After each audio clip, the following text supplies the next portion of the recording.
राधा सीता रुक्मणी जय जय, राधा सीता रुक्मणी जय जय, उमा रमा ब्रह्माणी जय जय, दुर्गति नाशिनी दुर्गा जय जय, काल विनाशिनी काली जय जय, दुर्गति नाशिनी दुर्गा जय जय, काल विनाशिनी काली जय जय, राधा सीता जय जय, राधा सीता रुक्मिणी जय जय, उमा रमा ब्रह्माणी जय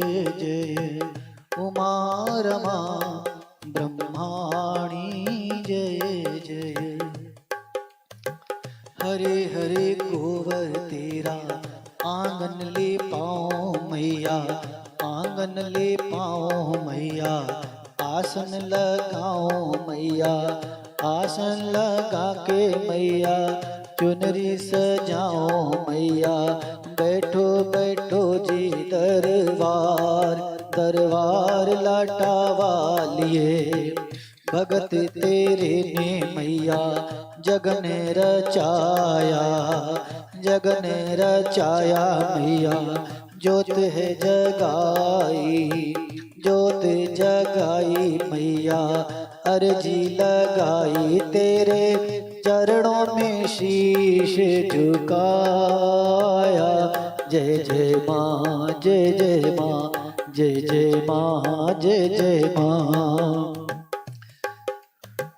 थाल भरा गज मोतियाँ तेरी, भेंट चढ़ाया तेरे सेवक ने मैया, आओ पधारो मैया दुर्गा भवानी, जग की कल्याणी आदि शक्ति भवानी, तेरे सेवक ने जगन रचाया, अम्बे माँ संत महंत बुलाए, सेवक और भक्त बुलाए, सबने मिलके गुण गाया, तेरा माँ, तेरा माँ, अम्बे माँ, अम्बे माँ।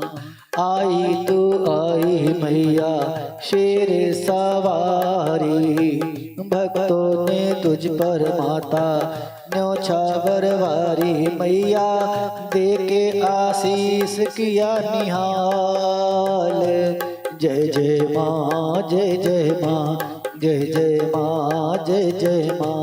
तेरी ज्योत जगा के तेरा जगन रचाया, राती राती भर सबने आनंद मनाया मैया, ज्योत सजाई दरबार, अम्बे माँ, अम्बे माँ, अम्बे माँ, अम्बे माँ। तारों की छाँव मैया कथा बुलाई, तारा रानी की कैया, तारा रानी की कथा परम सुखदाई मैया, संतों ने सबको सुनाई, जय जय माँ, जय जय माँ, जय जय माँ, जय जय माँ। भगत तेरी ओ मैया माता रानी, सेवक उसकी बनी रुक्मणी रानी मैया, दोनों भगत है मान, जय जय माँ, जय जय माँ, जय जय माँ, जय जय माँ। दिल्ली के तीरे मैया भगत तेरा बसे, ग्राम नरेला ताहाँ ध्यानु बसे मैया, ऊंची स्टेज सजाई, जय जय माँ, जय जय माँ। भूमि को खोदा मैया मूर्ति तेरी पाई, चुनरी बिछा के मैया आसन सजाया तेरा, कीर्तन कराया सारी रात। जय जय माँ, जय जय माँ, जय जय माँ, जय जय माँ। मैया भगत की लाज तूने रखी सदा भवानी। अम्बे मैया तू शक्ति करती सबकी कल्याणी। तेरी है महिमा अपार। अम्बे माँ जय जय माँ, अम्बे माँ जय जय माँ। तारों की छाँव मैया तारा रानी की कथा शुरू करें हम तेरे चरणों में यही सेवा। ध्यान दर सुनेंगे सारे भक्त। ओ दुर्गे माँ, अम्बे माँ, दुर्गे माँ। तारा रानी की कथा बड़ी सुखदाई। रिद्धि सिद्धि सुख संपत्ति सुनी जिसने पाई। मैया तारा रानी है बड़ी महान। अम्बे माँ, अम्बे माँ, दुर्गे माँ, दुर्गे माँ। अम्बे माँ, दुर्गे माँ, दुर्गे माँ, अम्बे माँ।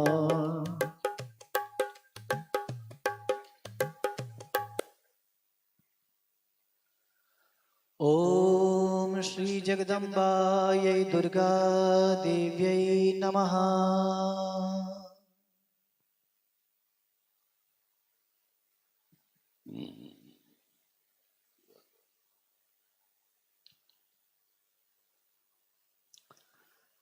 तारा रानी की कथा का शुभारंभ अब आज की इस ब्रह्म वेला में, अमृत वेला में शुभारंभ होता है।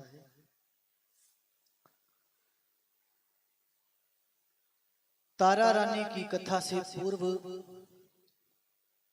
जागरण में माता के चरणों में नारियल की भेंट चढ़ाने का प्रावधान है।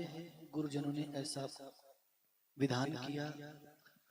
उसके पीछे एक अत्यंत महत्वपूर्ण कारण है।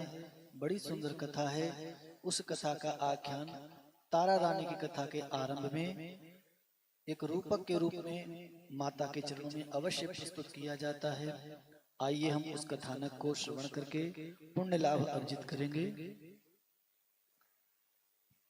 दिल्ली के पास एक गांव है नरेला। नरेला में एक महामाई के बड़े लाडले भक्त रहते थे, जिनका नाम आप सभी ने बहुत सुना है, ध्यानु भक्त। ये ध्यानु भक्त जाति से कुंभकार थे, जो मिट्टी के बर्तन बनाते थे। तालाब से मिट्टी ला करके और उस मिट्टी से विभिन्न प्रकार के पात्र बना करके बेचकर बाजार में उससे अपनी आजीविका चलाते थे, अपना घर परिवार चलाते थे। परंतु माता के चरणों में उनकी बड़ी भक्ति थी। गरीब ही सही, भक्त तो भक्त होता है। और भवानी माँ, जगदम्बे भवानी माँ भक्त की भक्ति से प्रसन्न होकर रिझती है, किसी की धन दौलत से नहीं। ध्यानु जी एक दिन रोज की तरह तालाब में मिट्टी निकालने ले गए। फावला मारा, 2-3 फावले मारे तो नीचे से खन खन टन टन की आवाज आई, जैसे फावला किसी धातु से टकराया हो। तो उन्होंने धीरे धीरे खोद करके देखा तो भगवती माता जगदम्बा का एक सुंदर सा ऐसा छोटा सा विग्रह उसमें प्राप्त हुआ, अष्ट धातु की मूर्ति। ध्यानु जी ने मूर्ति देखी, गदगद हो गए, प्रसन्न हो बोले वाह, जिसकी भक्ति मैं इतने वर्षों से कर रहा हूँ वो मेरी जगदम्बे माँ मुझे यहाँ इस प्रकार से मिलेगी, मैंने सोचा नहीं था। माता तूने मुझे दर्शन दे के निहाल किया। प्रसन्न होकर के उस विग्रह को, मूर्ति को अपने घर ध्यानु जी ले आए। स्नान ध्यान करा के सुंदर स्थान बनाया और मारे प्रसन्नता के गांव के लोगों को बुलाया, माता का कीर्तन कराया, माता की पूजा कराई और मैया की जोत जगाई। और ध्यानु जी ने कहा कि माँ, अब जब तू इस घर में आ गई तो ऐसी कृपा कर दे माँ कि अब हमें हमेशा तेरी भक्ति, तेरा गुणगान कीर्तन करने का सौभाग्य प्राप्त होता रहे। महामाई की ऐसी प्रेरणा हुई कि उस जमाने में लोग बहुत धार्मिक स्वभाव के हुआ करते थे। उनके घर में प्रतिदिन मैया के नाम का कीर्तन गुणगान होने लगा। और अपना प्रसाद बांट लेते, मैया का गुणगान करते लोग। धीरे धीरे ऐसी रिद्धि सिद्धि बढ़ी कि ध्यानु जी के भगवान भगवती की कृपा से किसी बात की कोई कमी नहीं रही। और जब ये कीर्ति आगे बढ़ते बढ़ते बहुत आगे बढ़ी, तब एक दिन एक योगी जिनका नाम भैरव नाथ था, एक बटुक भैरव हैं जो देवता हैं, स्वयं साक्षात शिव जी के अवतार हैं, और एक भैरव नाथ हैं जो एक मनुष्य हैं, जो एक साधु थे, योगी थे, परंतु कुचेष्टावश उनका योग भ्रष्ट हो गया। वो भैरव नाथ उनकी कीर्ति सुनी तो उनके घर पधारे और उनकी परीक्षा ली, और परीक्षा के लिए ध्यानु जी से कहा कि हम भोजन में मांस इत्यादि ग्रहण करना चाहते हैं। तो ध्यानु ने कहा, भाई हम तो मांस मदिरा वाला कार्यक्रम रखते नहीं, हम तो हलवा पूरी खिला सकते हैं इत्यादि प्रकार से बहुत नाराज हुए, रूठ गए भैरवनाथ योगी, और बोले मैं तुम्हें श्राप दे दूंगा, ऐसा हो जाएगा वैसा हो जाएगा। ध्यानु जी ने जगदम्बे माँ को याद किया, माँ साधु संतों का अनादर भी ना हो, तिरस्कार भी ना हो, इनको भोजन भंडारा भी प्राप्त हो जाए, मेरी भी लाज रह जाए, ऐसी कृपा कर। माता महारानी ने प्रकट होकर के ध्यानु जी से कहा, तुम चिंता मत करो, तुम जो परोसोगे ये वही खाएंगे। प्रसन्न होकर के ध्यानु जी ने भंडारा किया। योगी भैरवनाथ जी ने उस भंडारे प्रसाद को ग्रहण किया, प्रसन्न हुए, ध्यानु भक्त को भक्ति का आशीर्वाद दिया और चले गए। इस संपूर्ण घटनाक्रम में एक अत्यंत महत्वपूर्ण प्रसंग यह घटना घटित हुई कि जब भंडारे और भोजन की बात आई तो उस समय ध्यानु जी बहुत निर्धन थे, कुंभकार थे, उनके पास धन नहीं था, और भैरवनाथ बहुत सारे संतों को लेकर आए थे कि मैं इतने लोगों को भोजन करा सकते तो हम जाने तुम्हारी रिद्धि सिद्धि। तब ध्यानु भक्त ने बहुत कातर हृदय से माता को पुकारा, कीर्तन किया, और उस जमाने में बड़े बड़े छेने मजीरे हमारे पास रखे हैं, हमारे मंदिर में इतने बड़े मजीरे दिखाएंगे आपको। वो ऐसे होते हैं, अगर मार दो तो गर्दन कट के सिर अलग हो जाए, ऐसा मजीरा हमारे पास रखा है बड़ा बड़ा। वो ऐसे बड़े बड़े मजीरे बजा बजा के मैया का गुणगान किया, कीर्तन किया, रो रो के माँ को पुकारा। और जब देखा माता भी मेरे दर्शन देने नहीं आ रही, मेरा कष्ट दूर करने नहीं, तब ध्यानु जी ने कहा, माँ बस अंतिम बार पुकारता हूँ, नहीं आएगी तो मैं अपनी जान दे दूंगा। और ऐसा कहके ध्यानु जी ने वही मजीरा अपनी गर्दन पे जोर से मारा और उनका मस्तक कट के महामाई के नाम पर चरणों में गिर पड़ा। जैसे ही मूर्ति के आगे मस्तक कट के गिरा, जगत जननी जगदम्बा भगवती माता दुर्गा देवी साक्षात भवानी माँ, शेर पर सवारी माँ या अष्टभुजाधारी, आगे आगे लंगर वीर, पीछे भैरव की सवारी, इस सुंदर झांकी के साथ माता साक्षात प्रकट हो गई, प्रत्यक्ष हुई माता। माता ने ध्यानु जी का मस्तक उठा के ध्यानु जी के शरीर से लगाया, अमृत सिंचन किया, नया जीवन दिया, मन की इच्छा पूरी की, मनोकामना पूर्ण की का आशीर्वाद दिया, और कहा जब तक ये सृष्टि है, जहां जहां मेरे नाम का गुण कीर्तन होगा, जहां मेरे जागरण की रात्रि होगी, जहां माता की चौकी, माता की संध्या होगी, मेरा गुणगान होगा, वहां वहां तुम्हारा नाम लिए बिना वो कार्य सफल नहीं होगा, तुम्हारी कथा तुम्हारी महिमा अवश्य गाई जाएगी। ऐसा माता ने आशीर्वाद दिया। तब ध्यानु भक्त ने बहुत रो करके कहा, माँ मेरी तो क्या स्थिति है मुझे नहीं पता, आपकी कृपा से मेरे द्वारा ऐसा हो गया कि आपके चरणों में मेरी शीश की भेंट चढ़ गई, परंतु आने वाले समय में आपके भक्तों का कल्याण कैसे होगा?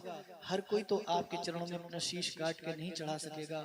माँ आपके भक्त लोग कैसे आपको प्रसन्न करें, इसका कोई विधान कीजिए, ताकि मेरी तरह किसी भक्त को अपना शीश काट के न चढ़ाना पड़े। तब जगत जननी माता ने कहा कि ध्यानु भक्त, आज के बाद जो भी कोई मुझे नारियल की भेंट चढ़ाएगा, उसे मैं नारियल की बजाय उस भक्त के शीश की भेंट के रूप में स्वीकार करूंगी, और शीश की भेंट स्वीकार कर शीश की भेंट का जो फल पुण्य है, वो पुण्य फल मैं उसको प्रदान करूंगी, उसको आशीर्वाद दूंगी। इसलिए तब से ये परंपरा बनी कि आज तक जहां कहीं भी माता महामाई के जागरण होते हैं, वहां पर तारा रानी की कथा के चरण में, सत्र में नारियल की भेंट माता महामाई जगदम्बा के चरणों में अर्पित की जाती है। अभी बीच में प्रसंग आएगा, आप सभी लोग एक एक करके माता महारानी के दरबार में नारियल की भेंट अर्पण करेंगे।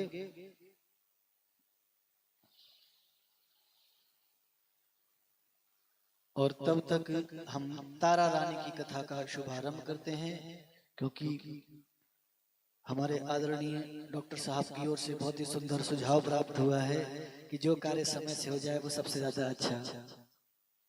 इसलिए 7 साढ़े 7 तक आरती का कार्यक्रम संपन्न करने के विधान से थोड़ा द्रुत गति बनाते हुए कथा का प्रारंभ करेंगे। हाँ, नारियल की भेंट आप चढ़ाएं। बहुत सुंदर, बड़ी बात, अच्छी बात है, इससे बढ़िया क्या हो सकता है। यहाँ रख दीजिए माता के पास, उस साइड में जहाँ पे जगह दिखे। जी जी जी।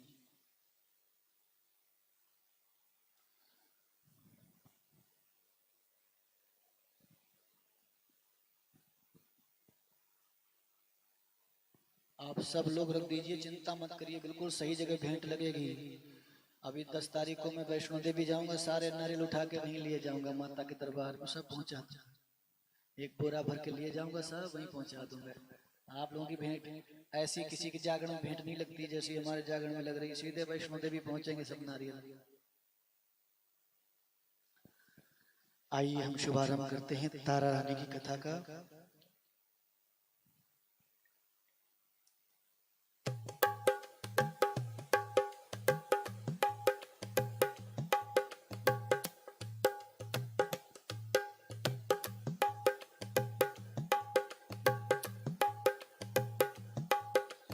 जिसके बिन जागरण कभी संपूर्ण नहीं हो पाता है, जिसके बिन जागरण कभी संपूर्ण नहीं हो पाता है। भक्तों को तारा रानी की बड़ी मनोरम गाथा है, भक्तों को तारा रानी की बड़ी मनोरम गाथा है। तारा रानी, रानी अम्बे महारानी, ओ तारा रानी, रानी अम्बे महारानी।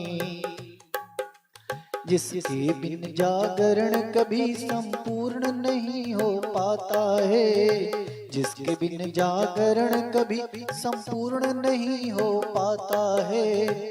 भक्तों वो तारा रानी की बड़ी मनोरम गाथा है, भक्तों वो तारा रानी की बड़ी मनोरम गाथा है। तारा रानी, रानी अम्बे महारानी, तारा रानी, रानी अम्बे महारानी।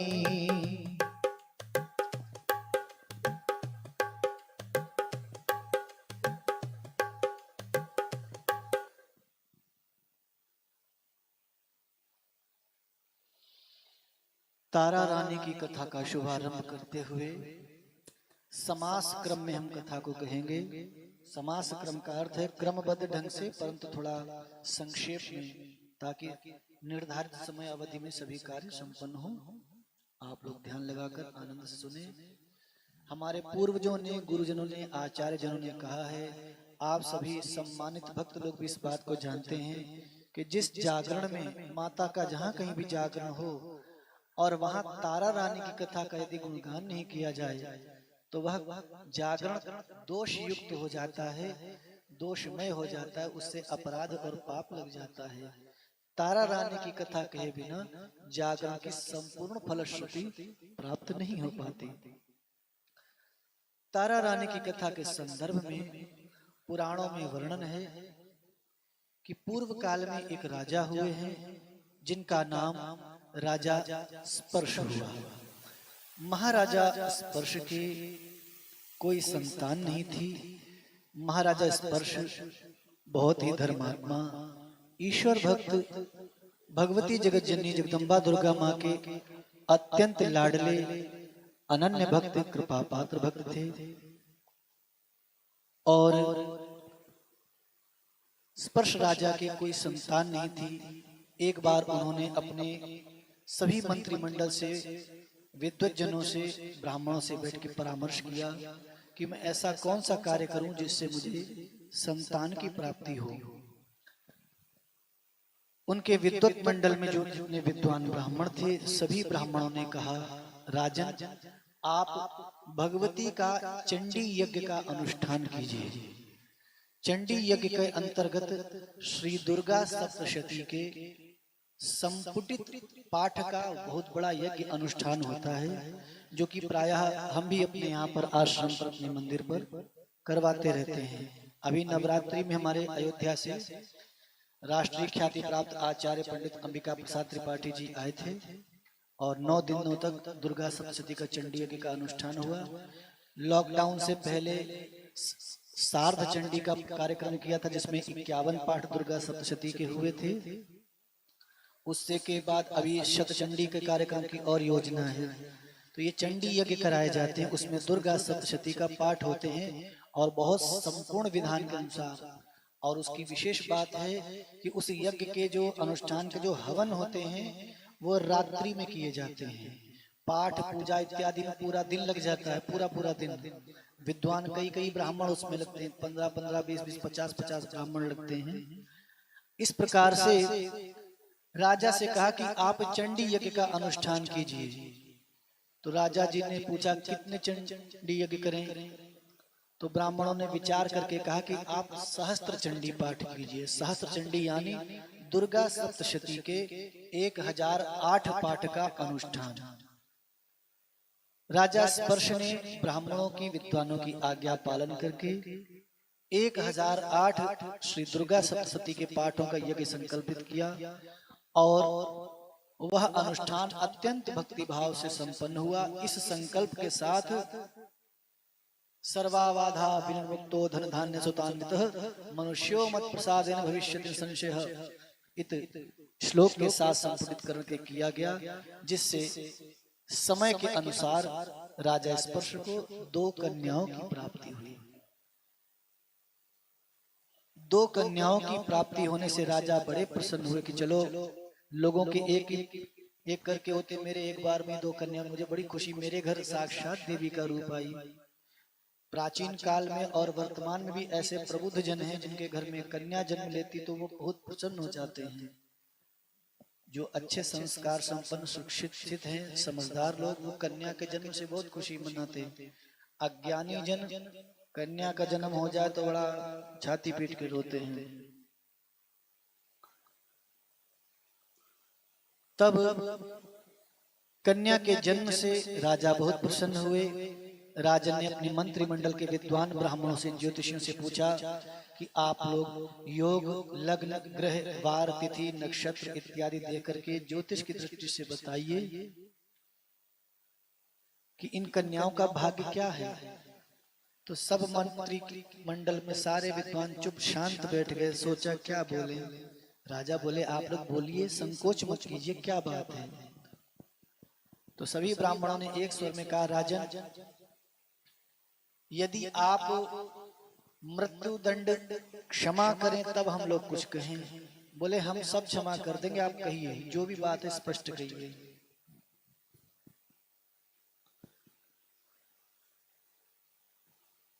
तब उन ब्राह्मणों ने कहा, राजन, भगवती की कृपा से ये कन्याएं आपके घर में आई हैं, ये साधारण कन्याएं नहीं, इनका जन्म जगदम्बा माँ की कृपा से हुआ है।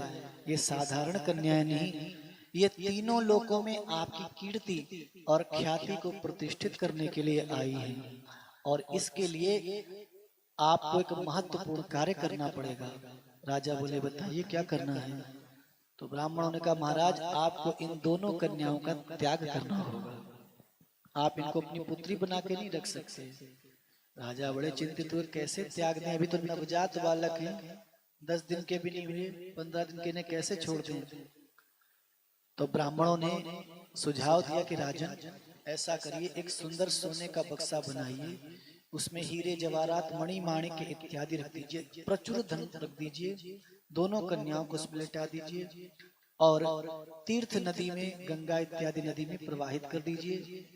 जिस जगदम्बा ने इन्हें जन्म दिया है उसने इनके लिए पालनकर्ता की व्यवस्था की होगी। उस पालनकर्ता को जब ये बक्सा मिलेगा तो इस धन के ब्याज से अर्थ, ब्याज मतलब वो नहीं जो जिसको लोग ब्याज समझते, ब्याज शब्द का तात्पर्य होता है किस धन के आश्रय से, इसके धन से उन्हें बल मिलेगा, चलो इससे आश्रय से पाल लेंगे। जब ब्राह्मणों ने ऐसा सुझाव दिया, राजा ने उसी प्रकार से सुंदर बक्सा तैयार करवाया। उसमें दोनों कन्याओं को सुसज्जित करके अच्छे राजसी वस्त्रों में लिटाया। धन संपदा, हीरे मोती जवाहरात मणि माणिक इत्यादि रखे और बहुत मन पे पत्थर रख करके उन दोनों कन्याओं को विदा किया। ये तो एक पिता जान सकता है कि जब वो कन्या को विदा करता है तो उस पर क्या बीतती है, उन राजा पे क्या बीती है वही जानते होंगे। लेकिन ईश्वर की लीला का विधान बहुत श्रेष्ठ है, बहुत उच्च कोटि का है। उसको समझने के लिए साधारण बुद्धि नहीं समझ सकती, उसको समझने के लिए बहुत आध्यात्मिक बुद्धि होगी तभी समझ में आएगा। क्योंकि हमारे शास्त्र कहते हैं ईश्वरः यत् करोति शुभम करोति मंगलम करोति कल्याणम करोति। अर्थात भगवान जो भी कुछ करते हैं, भगवान के प्रत्येक कार्य में मंगल विधान है। हम लोगों को थोड़ा बुरा लगता है कि अरे ऐसे हो गया, ऐसे नहीं हुआ, ऐसे यो नहीं ऐसे होना चाहिए था, यो ऐसे हो गया, यो ऐसे हो गया, यो ऐसे हो गया, यो करके हम लोग पागल बने रहते हैं। लेकिन सत्यता यह है कि आपसे अधिक आपका हित वो जानते हैं जिन्होंने आपको जन्म दिया है। हमको जन्म देने वाले हमारे माता पिता का हमारा हित पता है कि कब हमारे लिए क्या चीज उचित है और हितकारी है। ऐसे ही जिस जगत पिता ने, जिस जगदम्बा माँ ने हमें संसार में भेजा है, उन्हें पता है कि कब किस समय हमारे लिए क्या आवश्यक है। वो उसी प्रकार का मंगल विधान करते हैं। उस मंगल विधान को राजा ने स्वीकार किया और बड़े धैर्य पूर्वक उन दोनों कन्याओं को जल में बक्सा प्रवाहित किया। जल में बक्सा बहता हुआ जाता है। बहते बहते नदी में बक्सा बहते हुए वाराणसी में आया। वाराणसी यानी बनारस। बनारस में एक जगह पड़ती है बालाजी एक्सटेंशन, भगवानपुर लंका कॉलोनी का नाम है बालाजी एक्सटेंशन। उसके जस्ट पीछे से गंगा जी की धारा निकलती है। ये वो जगह बता रहे जहां पर हम जाके देख चुके, नहाए हैं। उस जगह की घटना, हमने भी वहां पे जाके स्नान किया है। उस जगह पर वो बक्सा बहता हुआ आ रहा था। उस ही घाट पर एक धोबी नित्य नियम से कपड़े धोने आया करता था और एक पंडित जी नित्य नियम से वहां गंगा स्नान करके पूजा पाठ अपनी नित्य संध्या करने आया करते थे। भगवत कृपा से, माता रानी की इच्छा से उस दिन वे पंडित जी और वो धोबी दोनों वहां पर आए और दोनों ने देखा कि बक्सा बहता हुआ जा रहा है।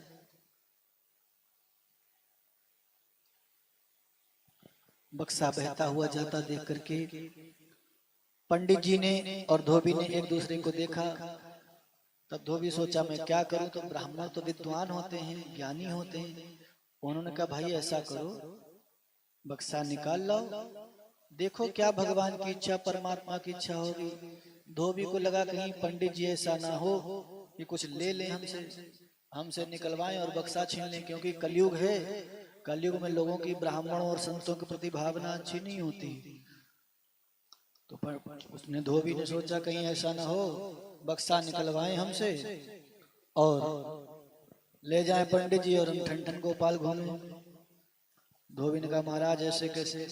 पंडित जी ने कहा आप धैर्य रखिए, मैं ब्राह्मण हूँ, साधक ब्राह्मण हूँ, सड़क छाप पंडित नहीं हूँ। मेरे अपने उसूल सिद्धांत में आपको ज्ञान देना, ले आओ। आगे जैसी माता की इच्छा होगी, मेरे योग्य होगा मैं ले लूंगा, आपके योग्य होगा आप लेना, और दोनों के योग्य होगा तो दोनों आधा आधा ले ले। ये बात जज गई कि दोनों के योग्य जो होगा ले लेंगे आधा आधा। वो धोबी गंगा जी में कूदा, उसने बक्सा निकाला, बक्सा निकाल के लाया, खोला, उसमें दो कन्याएं सुंदर। ब्राह्मण देवता बड़े प्रसन्न हुए, धोबी बड़ा प्रसन्न हुआ, क्योंकि उन दोनों के कोई संतान नहीं थी। ये बड़े परेशान थे कि हमारे कोई संतान नहीं। दोनों ही जन बड़े प्रसन्न हुए कि वाह, गंगा मैया ने हम पर कृपा कर दी, हमें बैठे बिठाए संतान मिल गई। चलो ऐसा करते महाराज, एक एक कन्या आपस में ले लो और जो इसमें धन है आधा आधा ले लो, इसी से हम लोग कन्याओं का पालन पोषण करके पढ़ा लिखा के शादी ब्याह करके आगे इनका कल्याण कर देंगे। दोनों ने एक एक कन्या रख ली। समय बीता, दोनों कन्याएं अपने अपने घरों में बड़ी हुई। धोबी के घर में धोबी की कन्या बड़ी हुई, ब्राह्मण के घर में ब्राह्मण की कन्या बड़ी हुई। पंडित जी ने उस कन्या का नाम तारा रखा, धोबी ने कन्या का नाम रुक्मिणी रखा। आप लोग बोलते हैं रुकमन रुकमन, रुकमन कोई शुद्ध हिंदी का शब्द भी नहीं है। रुकमन पंजाबी भाषा का शब्द है, पंजाब में सब रुकमन बोलते हैं, शुद्ध हिंदी में रुक्मिणी शब्द है। धोबी ने कन्या का नाम रुक्मिणी रखा, पंडित जी ने कन्या का नाम तारा रखा। दोनों कन्याएं युवावस्था को प्राप्त हुई। उन्हीं दिनों में हमारे अयोध्या धाम में राजा हरिश्चंद्र हुए, जो कि उस समय नवयुवक थे और नए नए राजगद्दी पर बैठे थे। शिकार खेलने के लिए वन में गए और शिकार खेलते खेलते वन में जब बहुत दूर निकल गए, तब देखा एक बहुत सुंदर आश्रम है, उसमें कोई लड़की है, फूल चुन रही भगवान की पूजा के लिए। वहां तारा रानी का संयोग राजा हरिश्चंद्र जी से हुआ। राजा हरिश्चंद्र जी ने प्रणय निवेदन किया, विवाह का प्रस्ताव रखा और तारा रानी ने कहा कि इस विवाह के संदर्भ में आप हमारे पिताजी से बात कीजिए। आजकल की कन्याएं होती तो क्या कर दी, चलो भाग चले पूरब की ओर। लेकिन शालीन और संस्कारवान कन्या बोले ये विवाह का धर्म है, इस विषय में आप हमारे पिताजी से बात करिए, उनका जो निर्णय होगा वो मुझे मान्य होगा। तारा रानी के इन शब्दों से हरिश्चंद्र बहुत प्रसन्न हुए, समझ गए कि बहुत कुलीन, संस्कारवान, शालीन, सुलक्षणा और कुलवधू बनाने योग्य महिला है। राजा हरिश्चंद्र ने अपने राज्य में वापस आकर उन पंडित जी के यहाँ पर निमंत्रण भिजवाया, जानकारी भिजवाई, सूचना दी और फिर उसके पश्चात विवाह का कार्यक्रम संपन्न हुआ और राजा हरिश्चंद्र का विवाह तारा रानी से हुआ। और इस प्रकार से राजा स्पर्श की कन्या जो ब्राह्मण को मिली तारा रानी बनी, आज वो राजा हरिश्चंद्र की धर्मपत्नी तारा रानी हो गई। और इसी प्रकार से धोबी के यहाँ बढ़ी हुई कन्या जो रुक्मिणी हुई, उसका भी समय अनुसार अपने बिरादरी में विवाह हुआ। समय बीता, तारा रानी जगदम्बा माँ की अनन्य भक्त थी, बहुत पूजा पाठ करने वाली। आजकल तो पूजा पाठ करने वाली औरत को, महिला को, आप लोग को शायद पता हो ना हो, पता तो जरूर होगा, लेकिन फिर भी हम आपकी भाषा में बता देते हैं, उसको बोलते हैं बावली। ज्यादा पूजा पाठ में बावली हो रही है। ये अज्ञानता सूचक शब्द है, अज्ञानता सूचक व्यवहार है, शिष्टाचार के विरुद्ध है। मनुष्य दुनिया में चाहे जो कर ले, जितना जो कर सकता है कर ले, जितने चाहे जोर लगा ले, जब तक भगवान की कृपा नहीं होगी उसे किसी कार्य में सफलता नहीं मिल सकती। और केवल भगवान की कृपा हो जाए तो मनुष्य मिट्टी में हाथ डालता और सोना निकलता है, कुछ नहीं करता और सब कुछ हो जाता है।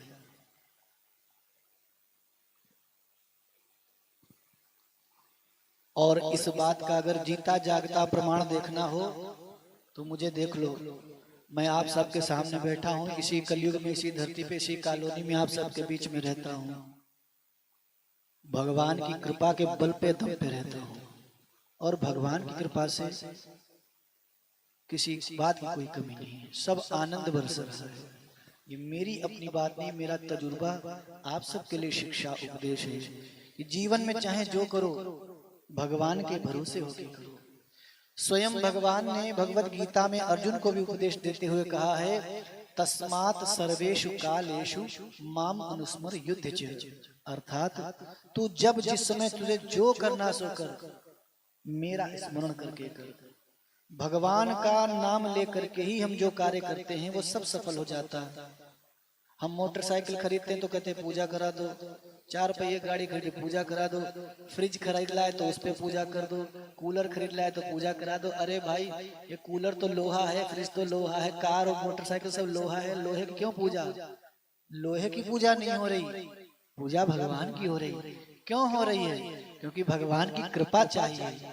भगवान की कृपा क्यों चाहिए?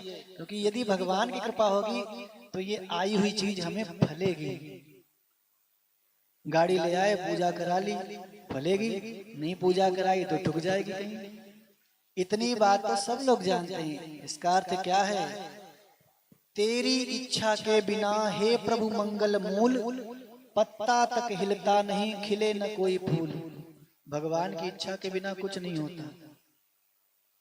इस बात को तारा रानी जानती हैं, अनन्य भक्त हैं भगवती माता की। राजा हरिश्चंद्र जैसे उनको बहुत सदाचारी पति मिले। पति हो तो ऐसा जो अपनी पत्नी को भक्ति भाव, पूजा, धर्म कर्म में आगे बढ़ाए। आजकल की तरह नहीं। आजकल के महिलाएं पूजा पाठ करने जाएंगे तो आदमी कहेगा, अरे पहले मेरी दारू की बोतल दे जा, उसके बाद कुछ भी कर। बहुत बहुत विडंबनाएं समाज में आ चुकी हैं। और विडंबनाओं का हमें यहाँ चर्चा नहीं करनी, हमको तारा रानी कथा आपको सुनानी है, लेकिन सांकेतिक रूप से उपदेश और मार्गदर्शन देना है कि यदि आपने भक्ति का मार्ग पकड़ा है तो चाहे कुछ भी हो जाए, भक्ति का मार्ग कभी मत छोड़ना। क्योंकि ये ठीक उसी प्रकार से है, रिश्तेदारी चाहे इधर की हो चाहे इधर की हो, इसका भात भरते रहो, इसकी दाल भरते रहो, इसके उड़द भरते रहो, इसके चावल भरते रहो, इसकी कढ़ी भरते रहो, इसके छोले भटूरे भरते रहो।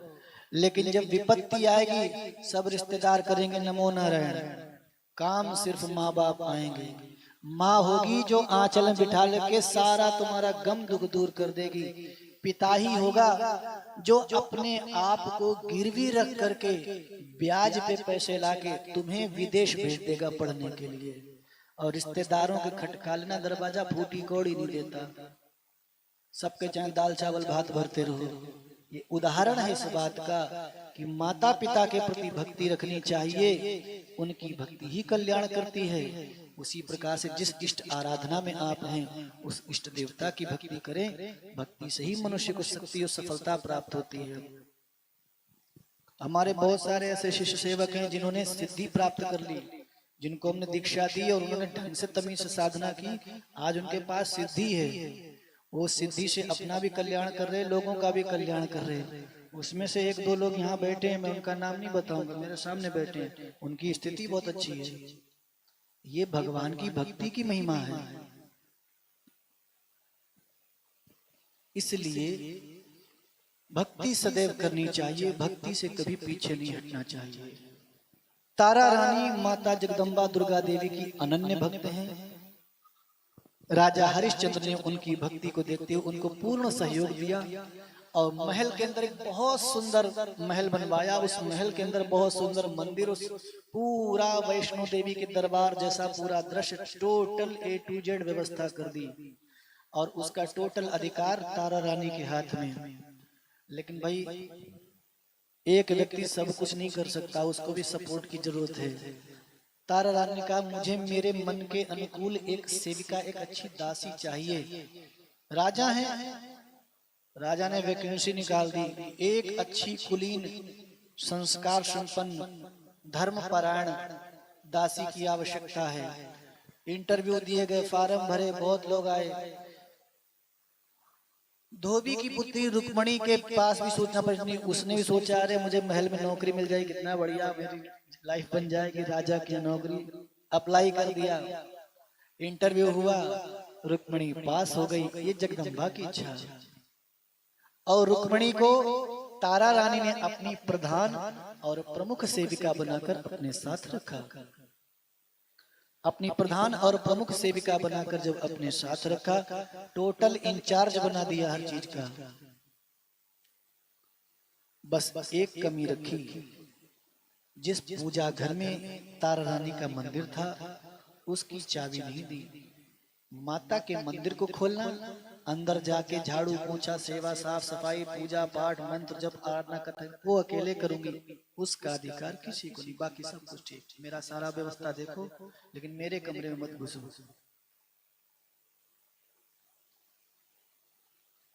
तारा रानी ने इस प्रकार से व्यवस्था से किया।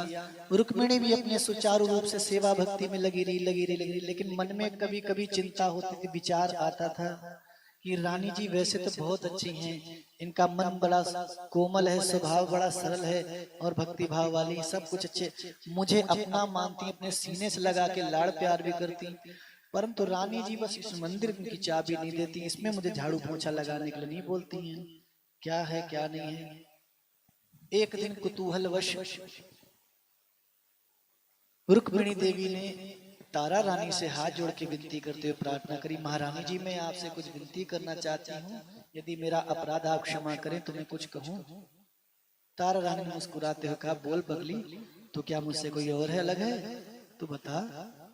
तो तारा रानी से रुक्मिणी देवी ने बहुत हिम्मत और साहस करके कहा, महारानी आपने मुझे सारे अधिकार दिए और भगवान की सब सेवा में सारे काम में आप मुझे लगा के रखती, मैं आपकी प्रधान सेविका हूँ, परंतु इस कमरे की इस कक्ष की चाबी मुझे कभी आपने नहीं दी और इसमें झाड़ू पोछा लगाने का मुझे अवसर नहीं दिया, इसमें आप स्वयं झाड़ू पोछा सब कुछ करती घंटों घंटों, ये क्या प्रकरण है, मेरी जिज्ञासा है, मैं जानना चाहती।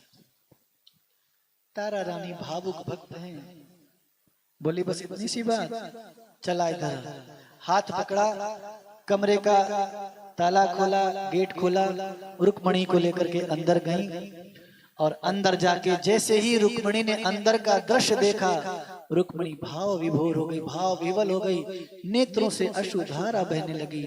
रुक्मिणी देखी, तारा रानी ने रुक्मिणी को देखा, तारा रानी बड़ी भाव विभोर हो गई, क्योंकि अंदर का जो दृश्य था संपूर्ण माता रानी के दरबार से मैया सुंदर मुस्कुरा रही, सब व्यवस्था एक नंबर की, पूजा पाठ कथा कीर्तन, ऐसा लग रहा साक्षात माता यहीं बैठी हैं।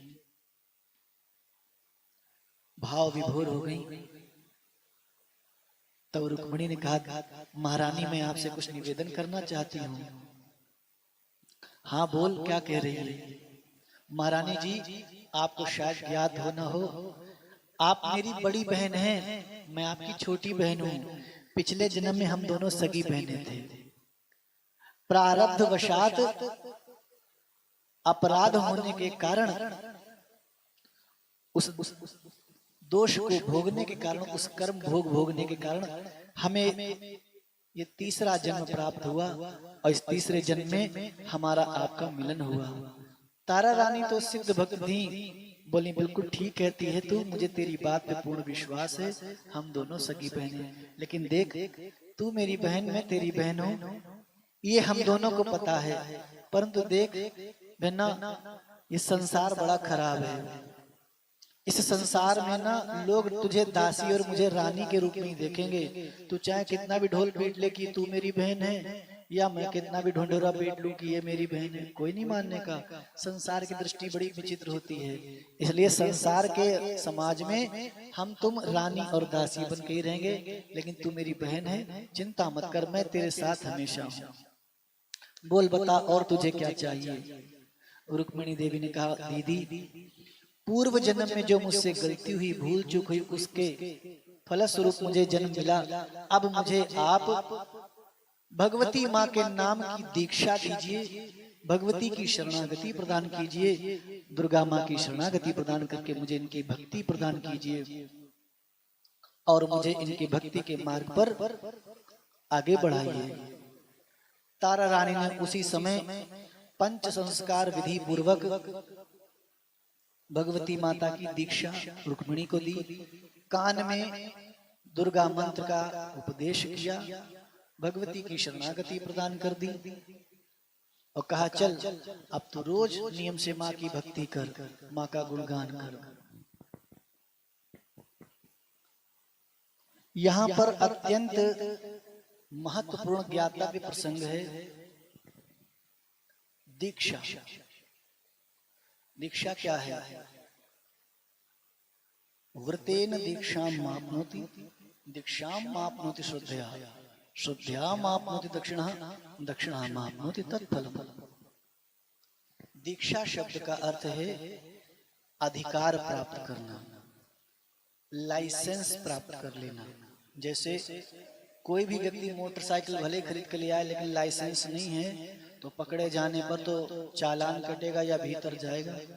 चाहे वो कितना ही एक्सपर्ट ड्राइवर हो, उसका जीवन में कभी एक्सीडेंट ना हुआ हो, परंतु वहां तो सीधे वही पहले लाइसेंस मांगा जाएगा। तुम कितने निपुण हो, इससे मतलब लाइसेंस दिखाओ, प्रमाण क्या है।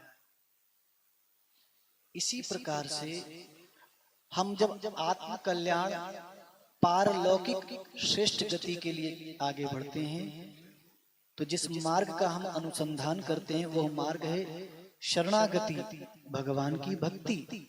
और भक्ति के धर्म के आचरण पे मार्ग पर चलने के लिए दीक्षा की परम आवश्यकता। दीक्षा यानी हमारे पास वो अधिकार होना चाहिए कि हम उस कार्य को कर सकें। रामायण बाजार में मिलती है, गीता भागवती बाजार में मिलती है, हनुमान चालीसा ही बाजार में मिलता है। जाओ भाई सब लोग खरीद लाओ, करके दिखा दो, क्या कर लोगे? कुछ नहीं कर सकते। गुरु शरण में आओगे तो समझोगे ये बात, रात के पीछे दिन आए क्यों दिन के पीछे रात। गुरुजन जानते हैं भैया तुम रामायण ले आए ठीक है, लेकिन तुम्हें से कोई फायदा नहीं मिलेगा। क्यों? तुम्हें गुरु है नहीं तुम्हारे जीवन में, तुमने दीक्षा नहीं प्राप्त की। दीक्षा नहीं प्राप्त की यानी तुम्हें उसका सिद्धांत नहीं पता, अधिकार नहीं पता है। रामायण कल्प वृक्ष है, लेकिन कल्प वृक्ष से कैसे फल लेना है ये किसी को नहीं पता। ये तो गुरुजन जानते हैं, इस विधा को गुरुजन ही जानते हैं। इसलिए दीक्षा का विधान हमारे शास्त्रों में किया गया। दीक्षा पूर्वक जब व्यक्ति आगे बढ़ता है तो सफलता की ओर जाता है, उसे सभी कार्यों में सिद्धि प्राप्त हो जाती है। जैसे आपके पास आधार कार्ड है ना, अब यूपी में रहने वाले तेलंगाना चले जाओ, कर्नाटक चले जाओ, बेंगलोर चले जाओ, आधार कार्ड है, कोई नहीं रोकेगा। ऑल इंडिया का परमिट है, अपनी गाड़ी लेके कहीं सारे में घूमो पूरे इंडिया में, कहीं कोई नहीं रोकेगा। परमिट है, अधिकार है। परमिट यानी अधिकार। भक्ति मार्ग में अधिकार, अधिकार कब प्राप्त होता है? अधिकार तब प्राप्त होता है जब अधिकार प्राप्त संत जन, गुरुजन, महापुरुष आपके ऊपर अनुग्रह कर देते हैं।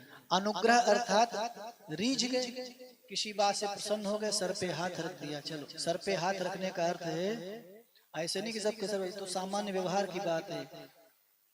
जैसे कहते हैं जिसके सर पर हाथ है माँ का, कोई विशेष हाथ रख दिया जाता कि उसके ऊपर हाथ हम है, जाओ बेटा तुम सफल। उसके ऊपर 24 घंटे हाथ है, क्योंकि उसके ऊपर हाथ है। वो जो हाथ है वो कृपा है, वो अनुग्रह है। अधिकार प्राप्त महापुरुष जब अनुग्रह कर देते हैं, दीक्षा देते हैं, तब भक्ति मार्ग की ओर आगे उन्नति और प्रगति होती है। यह अधिकार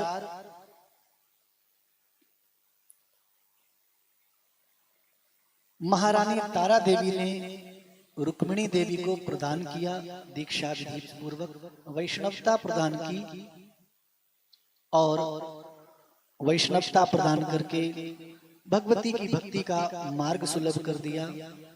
और इस प्रकार से रुक्मिणी देवी अपने नियम से पूजा पाठ, भजन, कीर्तन, घर में गुणानुवाद करने लगी। समय व्यतीत हुआ,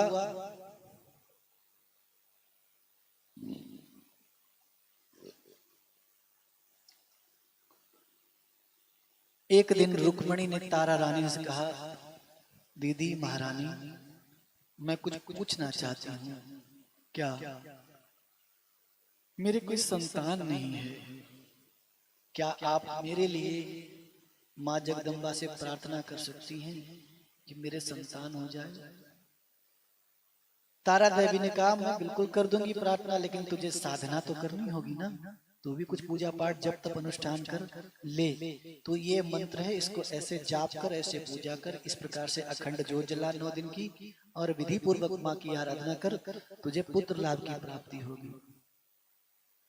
लेकिन एक संकल्प कर देना, तेरा जब कार्य सफल होगा तो माँ से कह देना कि मैया मेरा कार्य सफल होगा, तेरे यहाँ जगराता कराऊंगी, तेरे नाम का जागरण कराऊंगी। आपकी भाषा में क्या बोलते हैं? बोलकत, बोलकत बोलते हैं ना। मनौती, मन्नत। आजकल लोग तो बच्चों का नाम रख देते हैं मन्नत, मन्नत, जन्नत, सुन्नत और जाने क्या क्या नाम रख देते हैं। अजय कुमार जी, अजय को जरा लेटने को दे दो, बच्चा उसकी गर्दन टेढ़ी हो जाएगी। गौतम थक गया बेचारा सफर का आया हुआ।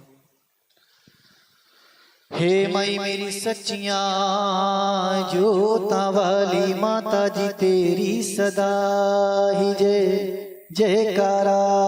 ज्वाला माई का बोलो साचे दरबार की जय। इस प्रकार से तारा रानी के उपदेशानुसार रुक्मिणी देवी ने 9 दिन की अखंड ज्योत माता के नाम की जगाई। हाथ में जल लेके संकल्प किया, माँ तेरी कृपा से मुझे सुंदर संतान की प्राप्ति हो, मैं तेरे नाम का यज्ञ रचाऊंगी। और 9 दिन की ज्योत जगा के नित्य नियम से पूजा पाठ कथा कीर्तन किया, व्रत नियम से रही, भूमि पर शयन किया 9 दिन। और व्रत अनुष्ठान संपन्न करने के बाद फिर अपने संसार के सभी कार्य देखे। समय पा करके भगवती की कृपा से 1 वर्ष के अंदर उसको बहुत सुंदर पुत्र की प्राप्ति हुई। और पुत्र की प्राप्ति होने पर रुक्मिणी बहुत प्रसन्न हुई। जात कर्म संस्कार करके 49 दिन का एक मंडल होता है। आपको मंडल की परिभाषा बता देते हैं। यहाँ तो मंडल होता है, बच्चा पैदा हुआ बस कमंडल और खटिया क्या निकाल दो, ऐसे कुछ बोलते बारी बारी बोलते हैं क्या, बाहरी बाहरी निकालना। और कोई कोई मंडल का मंडल क्या बोलते हैं मुझे जानकारी नहीं, लेकिन मुझे शास्त्र की जानकारी है। 49 दिन का जो टाइम परिधि होती है, 49 डेज ऑफ द पीरियड, ये जो समय होता है इसको मंडल कहा जाता है। तंत्र की परिभाषा में, तंत्र शास्त्र के सिद्धांतों में कहा जाता है कि यदि कोई एक प्रयोग किया गया, तंत्र की परिभाषा में कोई भी सात्विक राजसिक या तामसिक कोई प्रयोग करते हैं तो गारंटी दे देते हैं कि 49 दिन के अंदर 1 मंडल के अंदर ये काम हो जाएगा। मान लीजिए किसी तांत्रिक ने कह दिया कि बस 49 दिन के अंदर अब ये खत्म, चाहे इसे दुनिया का कोई देवता आ जाए नहीं बचा सकता, तो वो खत्म। 49 दिन का मंडल होता। अथवा किसी कार्य की सफलता के लिए कोई अनुष्ठान कर दिया तो गारंटी लिख दी कि 49 दिन के अंदर ये काम होगा, चाहे दुनिया की कोई ताकत आए रोक नहीं सकती, ये सफलता होगी होगी। 49 दिन का एक मंडल होता है, उस समय विशेष को मंडल कहते हैं। यहाँ 15 दिन में ही मंडल कर देते, 12 दिन में ही मंडल कर देते हैं, जब जी जहाँ मंडल कर दिए। 13 दिन की 13वीं को 3 दिन में आरिष्टि के रूप में बना दिया। आरिष्टि नाम का शब्द 4 वेद, 18 पुराण, 108 उपनिषद, 6 शास्त्र और अनेकानेक ग्रंथ, कहीं ढूंढ लो किसी में आरिष्टि नाम का शब्द नहीं मिलेगा। ये कपोल कल्पित शब्द अपने आप बनाया गया हुआ है।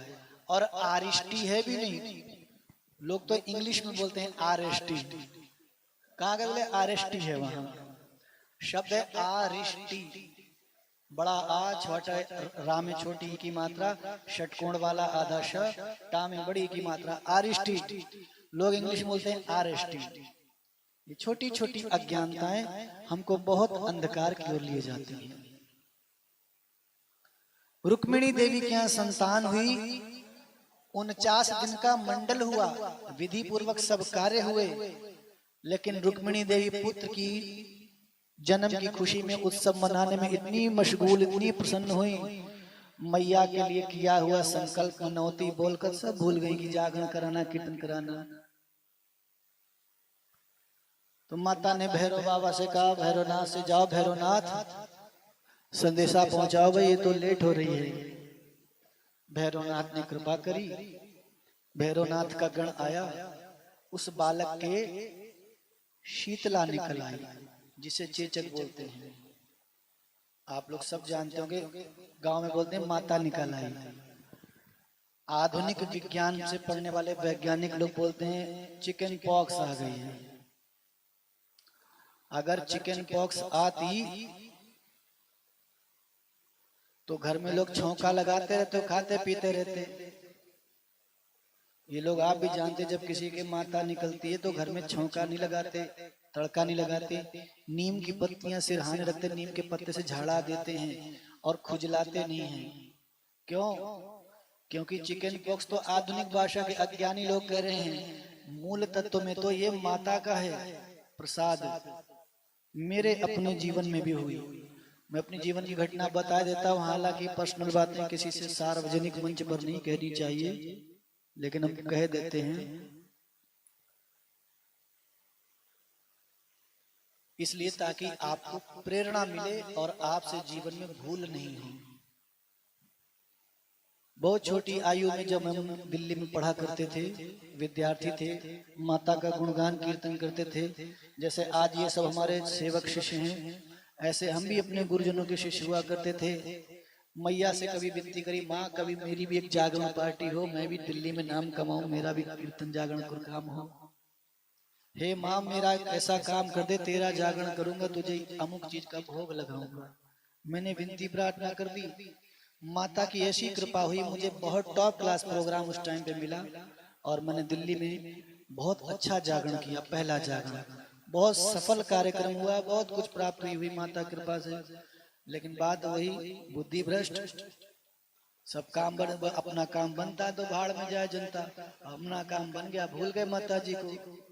एक दिन, 2 दिन, 10 दिन, 15 दिन, महीना भर, जून का तपतपा गर्मी का महीना, दिल्ली की गर्मी तो सब लोग जानते हैं। उस गर्मी में इस शरीर के अंदर चेचक निकल आई, इस शरीर में चेचक इस कदर निकल आई, क्या करे क्या ना करे।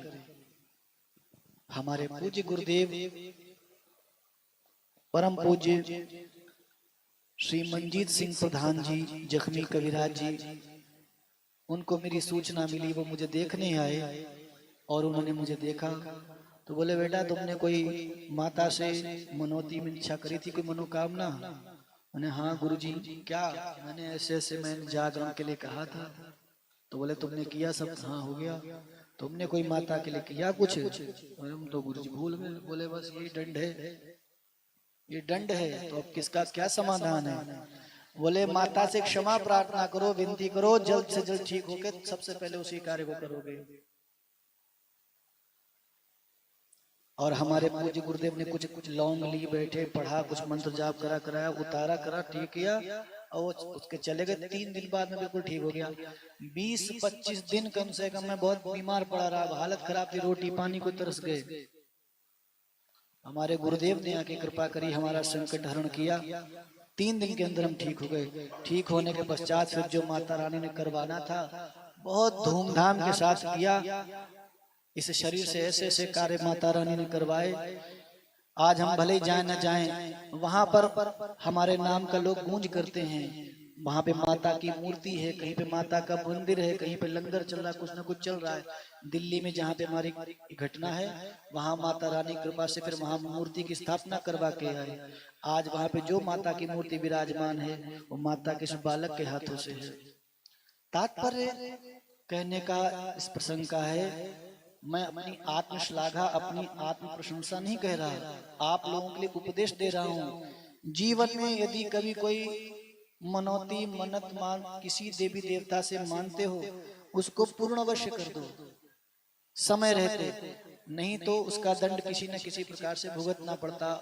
मेरे बहुत सारे ऐसे लोग मिलने वाले जो ऐसी गलतियां करते फिर रोते बैठते हैं।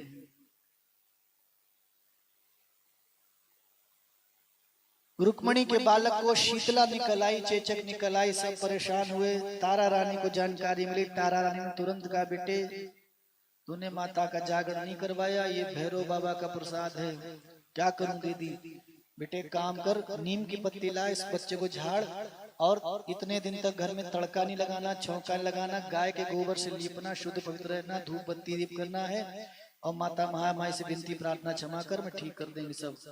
और जो तारा रानी ने मंत्र से अभिमंत्रित करके एक जल पढ़ा और लोटे में करके, जा इस बच्चे के ऊपर छिड़क देना, बच्चा ठीक हो जाएगा। भगवती की कृपा से वो छोटा सा नवजात शिशु 1-1.5 महीने का, 2 महीने का बच्चा ठीक हो गया, स्वस्थ हो गया। रुक्मिणी ने कहा, अब तो मैं जागरण कराऊंगी। तारा रानी से आके कहा, तारा रानी मैं माता का जागरण कराऊंगी, लेकिन मुझे तो पता नहीं जागरण की विधि क्या है, जागरण क्या है। बहुत ध्यान से सुनना, ये आज तक कहीं सुनने को नहीं मिला होगा, ना कोई सुनाएगा। तोता मैना की कहानियां खूब तारा रानी में सुनाई जाती है। तारा रानी कथा होती जागरण में। एक तोता था, एक मैना थी, एक कौआ था, एक कबूतर था, एक जेठानी थी, एक देवरानी थी, एक पोता था, एक लोटा था। ऊट पटांग बातें सब सुना देंगे। शास्त्र क्या कह रहा है, हमारे जीवन में क्या हो रहा है और हमें किस मार्ग पे चलना चाहिए। ये बीड़ी पीने वालों के पास संस्कार नहीं है। बाहर खड़े बीड़ी पियेंगे, बाद अंदर आके माइक पकड़ के कथा सुनाएंगे। उन लोगों के पास ये इन्फॉर्मेशन नहीं मिलेगी जो मैं आपको बता रहा हूँ। बहुत ध्यान से सुनना।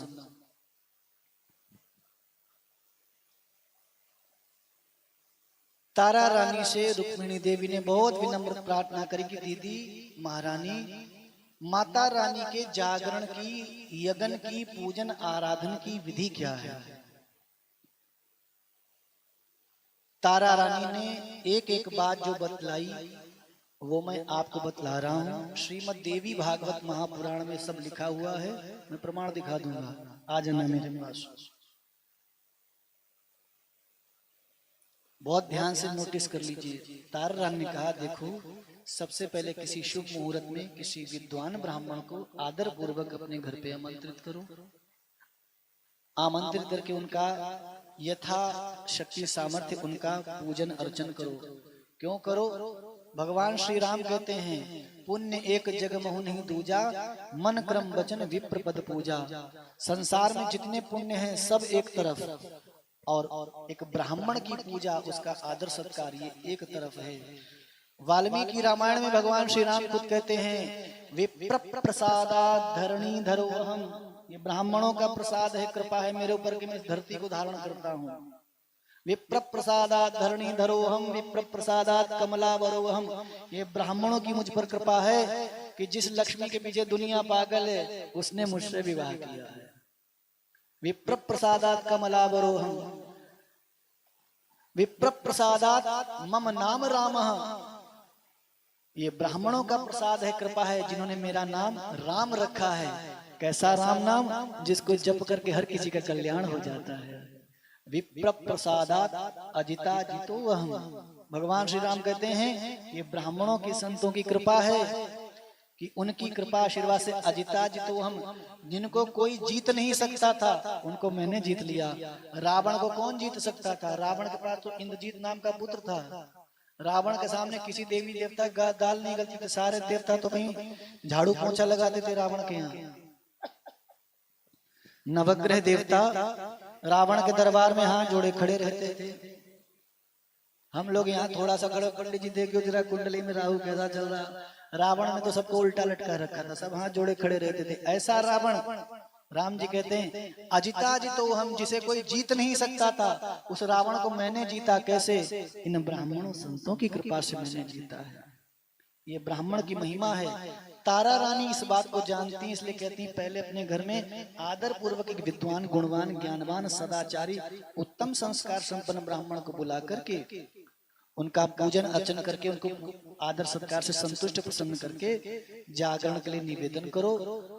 अच्छे मुहूर्त का निर्धारण करो और अच्छे मुहूर्त का निर्धारण करने के पश्चात फिर उन ब्राह्मण देवता के पास स्वयं जाओ।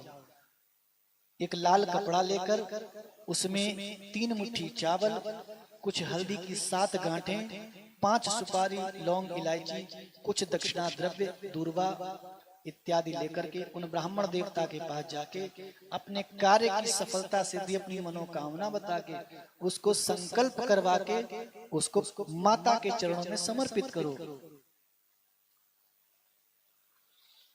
संकल्प की बहुत महिमा हमारे अंगिरा स्मृति, एक ऋषि हुए हैं अंगिरा, साधारण ऋषि नहीं, सप्तर्षियों में गणना आती। सप्त ऋषियों में एक अंगिरा ऋषि है। अंगिरा ऋषि ने ग्रंथ वर्णन किया अंगिरा स्मृति।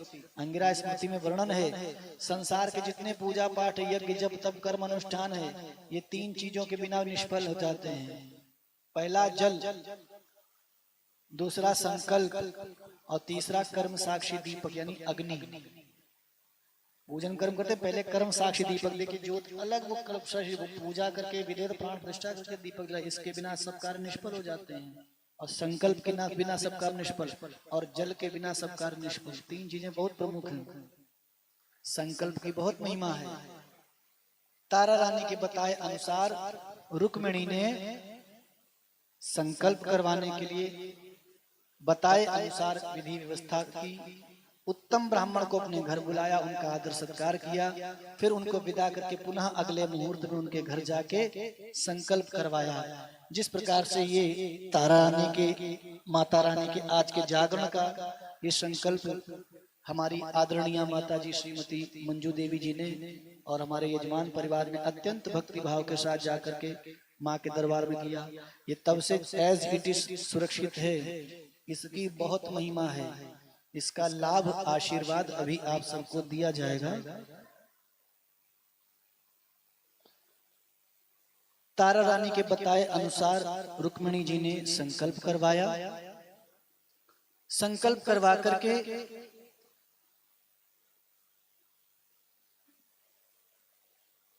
बहुत ब्राह्मण देवता को धन्यवाद ज्ञापन किया, भगवती माता को धन्यवाद ज्ञापन किया और माता से कहा, विनती करी कि माँ आपकी कृपा से मेरा सब कार्य सफल हो जाए। विनती प्रार्थना करके फिर वे तारा रानी के पास मिलने आई और कहा, महारानी मेरे घर में जागरण है और मेरी बड़ी अभिलाषा है, आप जरूर आना, क्योंकि बिना आपके आए मेरे कार्य की सफलता नहीं होगी। जैसे अभी कार्यक्रम के शुभारंभ में हमने कहा था ना, गोरा जी के गणपति नंदन जी करते हैं तुमको वंदन जी, काम सफल हो जाता है मेरा आपके आ जाने से। ऐसे ही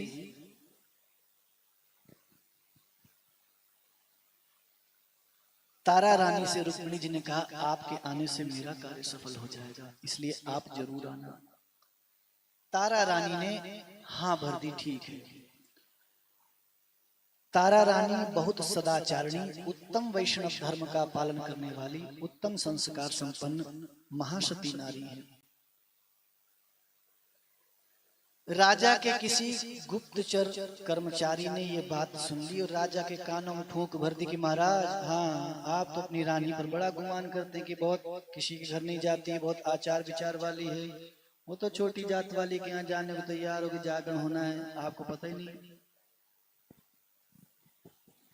अब राजा को जब सुनने में आया तो राजन ने सोचा, मैं क्या करूं क्या करूं क्या करूं, खुल के रानी का विरोध भी नहीं कर सकता हूं।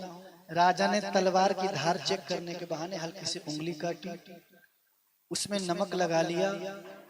तारा रानी आई, बोली महाराज जी आपको क्या कष्ट हो गया? बोले रानी तलवार की धार चेक कर रहे थे, उंगली कट गई है, कष्ट हो रहा पीड़ा। पतिव्रता नारी अपने पति के दुख को कैसे सहन करेगी, और इधर धर्म संकट, जागरण में जाना परम आवश्यक, वचन दे रखा, प्राण जाए पर वचन न जाई, क्या करूं क्या न करूं। तारा रानी ने हाथ जोड़ करके मां जगदम्बा का स्मरण किया, मां हे करुणामयी, हे भक्तवत्सले, हे दयामयी, हे कल्याणकारिणी मां, हे ममतामयी मां, हे दुलारमयी मां, अपने बच्चों पर सदा अपना लाड़ प्यार बरसाने वाली जगदम्बे मां, मैं तेरी बेटी तेरी शरण में हूँ, मैं तेरे चरणों की दासी तेरी शरण में हूँ। हे माँ मुझ पर कृपा कर, मेरे इस धर्म संकट को दूर कर, मुझ पर ऐसी कृपा कर मैं अपने पतिव्रता धर्म का भी ठीक से पालन कर सकूं और तेरे जागरण में पहुंचकर अपनी भक्ति को भी प्रमाणित कर सकूं। कोई करुण हृदय से पुकार करे और भगवान ना सुने, देवी देवता ना सुने, ऐसा नहीं हो सकता। आज भी इस युग में, आज की तारीख में भगवान से, देवी देवता से आप अपने करुण हृदय से कोई पुकार कर दीजिए, वो निश्चित रूप से सफल होती है। हम लोग इस बात को जानते हैं, इसलिए संसार से विविध प्रकार से कष्ट प्राप्त होने पर भी अपने इष्ट के सामने नहीं रोते जाते हैं कि आज मुझे उसने ऐसे कह दिया, उसने ऐसे कह दिया, आप उसको ऐसे कर दो, क्योंकि जानते अगर हम रोएंगे तो कोई माँ बाप अपने बच्चे को रोता नहीं देख सकते। ये तो साक्षात जगत जननी जगदम्बा जिसके चरणों में सर रख के अगर हमने रो दिया कि माँ मेरे साथ आज ऐसा हुआ, मुझे इसने ऐसे किया, तो कोई माँ कैसे अपने बच्चे को रोता देखेगी, वो आपका बदला ले लेगी। तो साक्षात जगदम्बा है। इसलिए जगदम्बा की महिमा अपरंपार है। भगवती के चरणों में आज भी जो कोई हृदय से पुकारता है, माता तुरंत कृपा कर देती है। तारा रानी ने बड़े करुण हृदय से पुकारा, और जब करुण हृदय से पुकारा, माता ने तुरंत कृपा करी, अनुग्रह किया। शीतल मंद सुगंध हवा चलने लगी, और उस हवा में माता रानी की कृपा थी कि राजा साहब को निंद्रा आ गई, और राजा साहब सो गए। आपकी भाषा में कहें तो ठोरने लगे। राजा साहब सो गए। तारा रानी ने सोचा अब क्या करूं, कैसे जाऊं। रात्रि के समय तारा रानी ने झरोखे से, महल के झरोखे, जिसे आजकल हम लोग विंडो बोलते हैं,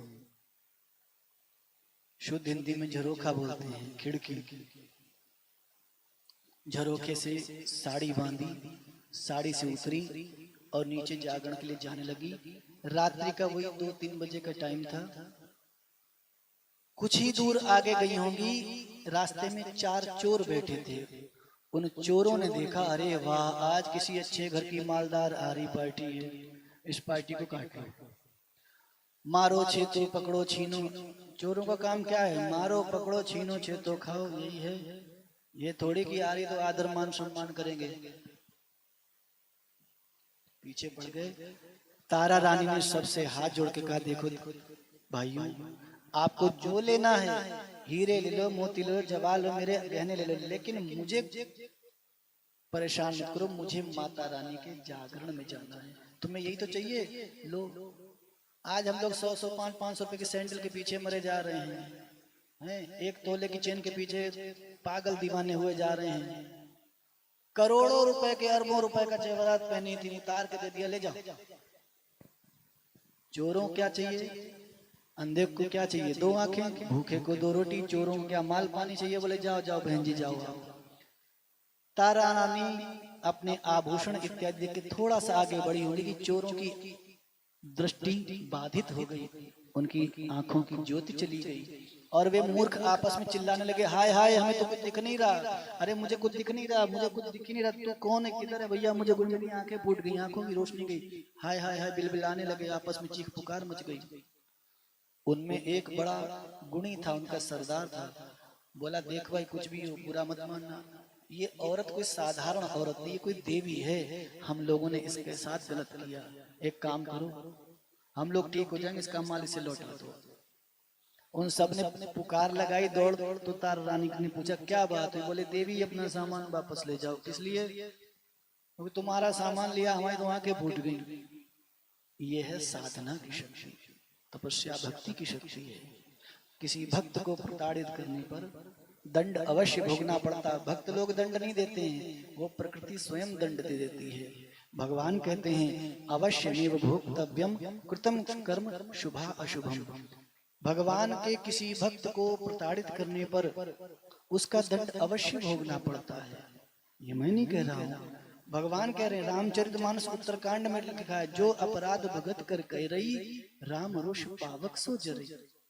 जो भगवान के भक्त का अपराध करेगा वो कभी नहीं बच सकता। उसको अभी नहीं तो आगे कुछ समय पश्चात दंड जरूर मिलेगा, वो बच नहीं सकता है। क्योंकि जैसे संसार के व्यवहार में हम देखते हैं, किसी कुत्ते के बच्चे को आप प्रताड़ित कर दीजिए, कुत्ता या कुतिया उस समय कुछ नहीं कह पाएगा, मजबूरी होगी उसकी, लेकिन मौका दे के पीछे से टांग जरूर पकड़ लेगा। क्यों? तुमने उसके बच्चे को छेड़ा था। पशुओं में भी इतनी समझ होती है, वो तो साक्षात महाशक्ति है। दंड मिला चोरों को, चोरों ने क्षमा प्रार्थना करी, और क्षमा प्रार्थना करके तारा रानी ने सबको क्षमा किया और धीरे धीरे आगे बढ़ गई। आगे जाकर के तारा रानी ने रुक्मिणी के घर में जागरण के कार्यक्रम में प्रवेश किया। पूर्व काल की जो प्राचीन परंपरा जागरण की है, वो अब आज के समय में लुप्त हो गई है, गायब हो गई। जैसे गधे के सिर से सींग। जागरण की परंपरा में क्या होता है, आपके जो बहुत क्लैरिटी के साथ समझा रहा हूं, ध्यान से समझिए। आपके जो भी इष्ट हैं, हनुमान जी हैं, शंकर जी हैं, माता जी हैं, लक्ष्मी जी हैं, विष्णु भगवान है, राम जी हैं, कृष्ण हैं, साईं बाबा, बालाजी, ए टू जेड किसी भी देवता को आप अपना इष्ट मानते हैं, उनके निमित्त का आप जागरण कराते। जैसे बालाजी का जागरण यानी हनुमान जी के लिए, साईं बाबा का जागरण साईं के लिए, माता का जागरण माता के लिए, शंकर जी का जागरण शंकर जी के लिए।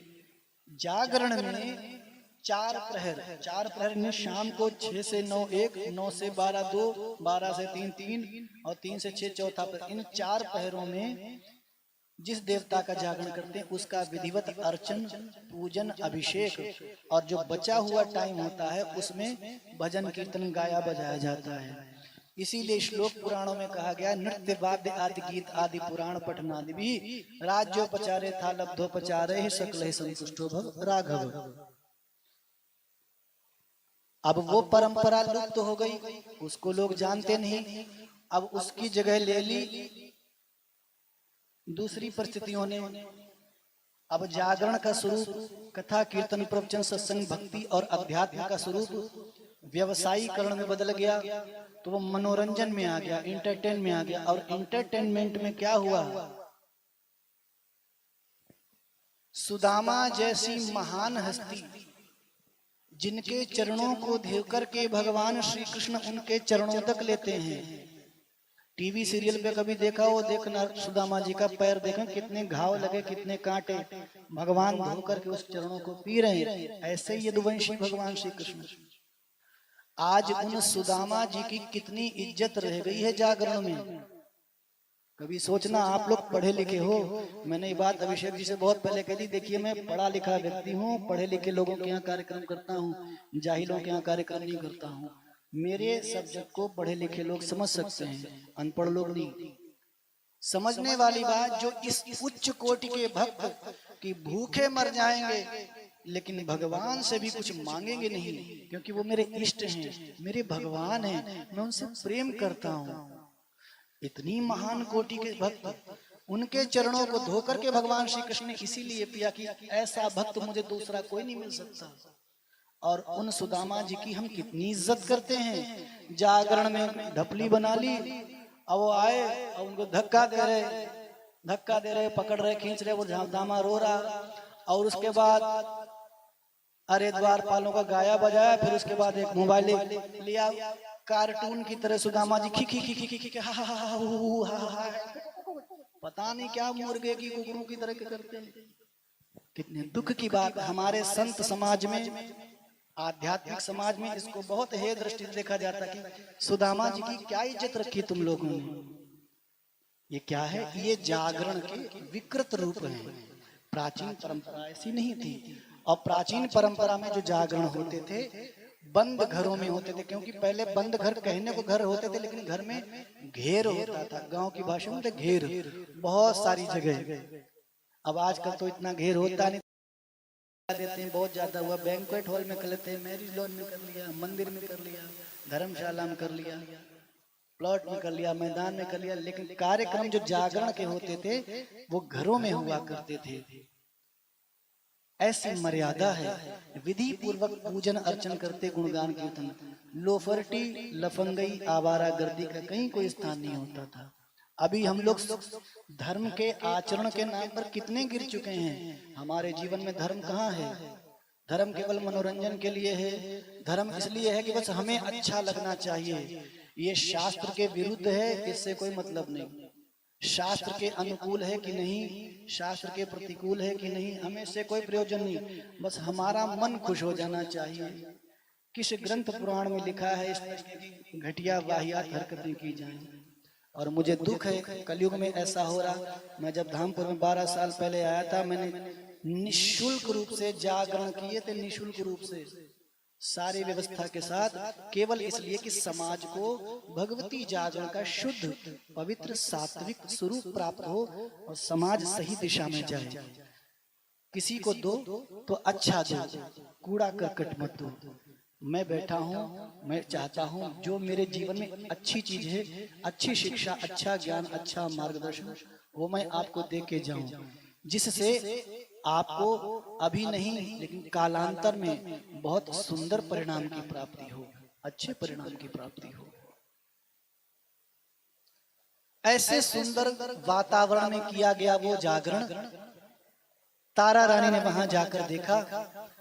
तारा रानी ने रुक्मणी के घर में प्रवेश किया। रुक्मणी देवी ने बहुत आदर सम्मान के साथ तारा रानी को बिठाया, ऊंचे पद पर बिठाया। हरि इच्छा बलवान। इधर माता रानी की इच्छा से राजा साहब की भी नींद खुल गई। अब नींद खुल गई, देखा रानी तो यहाँ है नहीं। रानी कहाँ गई? देखा झरोखे में साड़ी। राजा समझ गए हो चोरी छुपे चली गई। राजा भी उसी साड़ी से पकड़ के नीचे उतरे और धीरे धीरे अनुमान लगाते हुए चले गए और उस घर में पहुंच गए।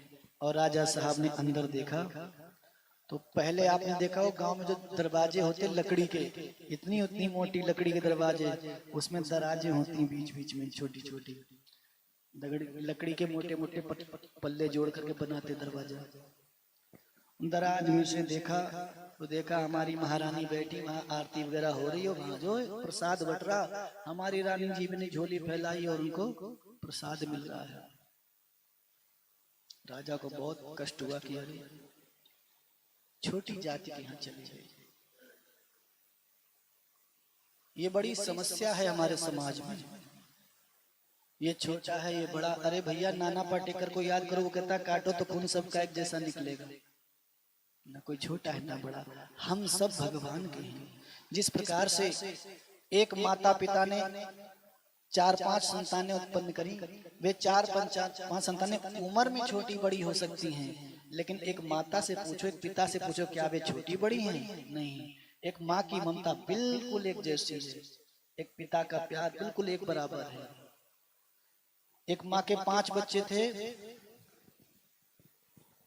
एक को तो वो रबड़ी खिलाती थी, एक को मूंग की खिचड़ी खिलाती थी, एक से काम बहुत कराती थी, एक को पढ़ने में लगाए रखती और एक को खेलने में लगाए रखती थी।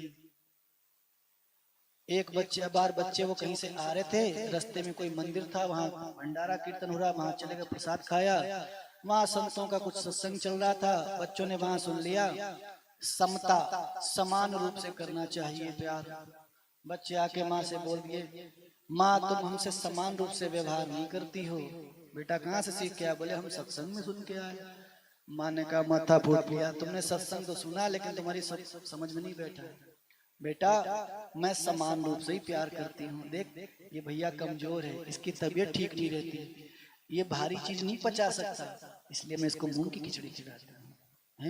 ये भैया तेरी पहलवानी की तैयारी कर रहा, इसे मुझे आगे बढ़ाना है, इसलिए इसको अखाड़े और कुश्ती में भेजती हूँ।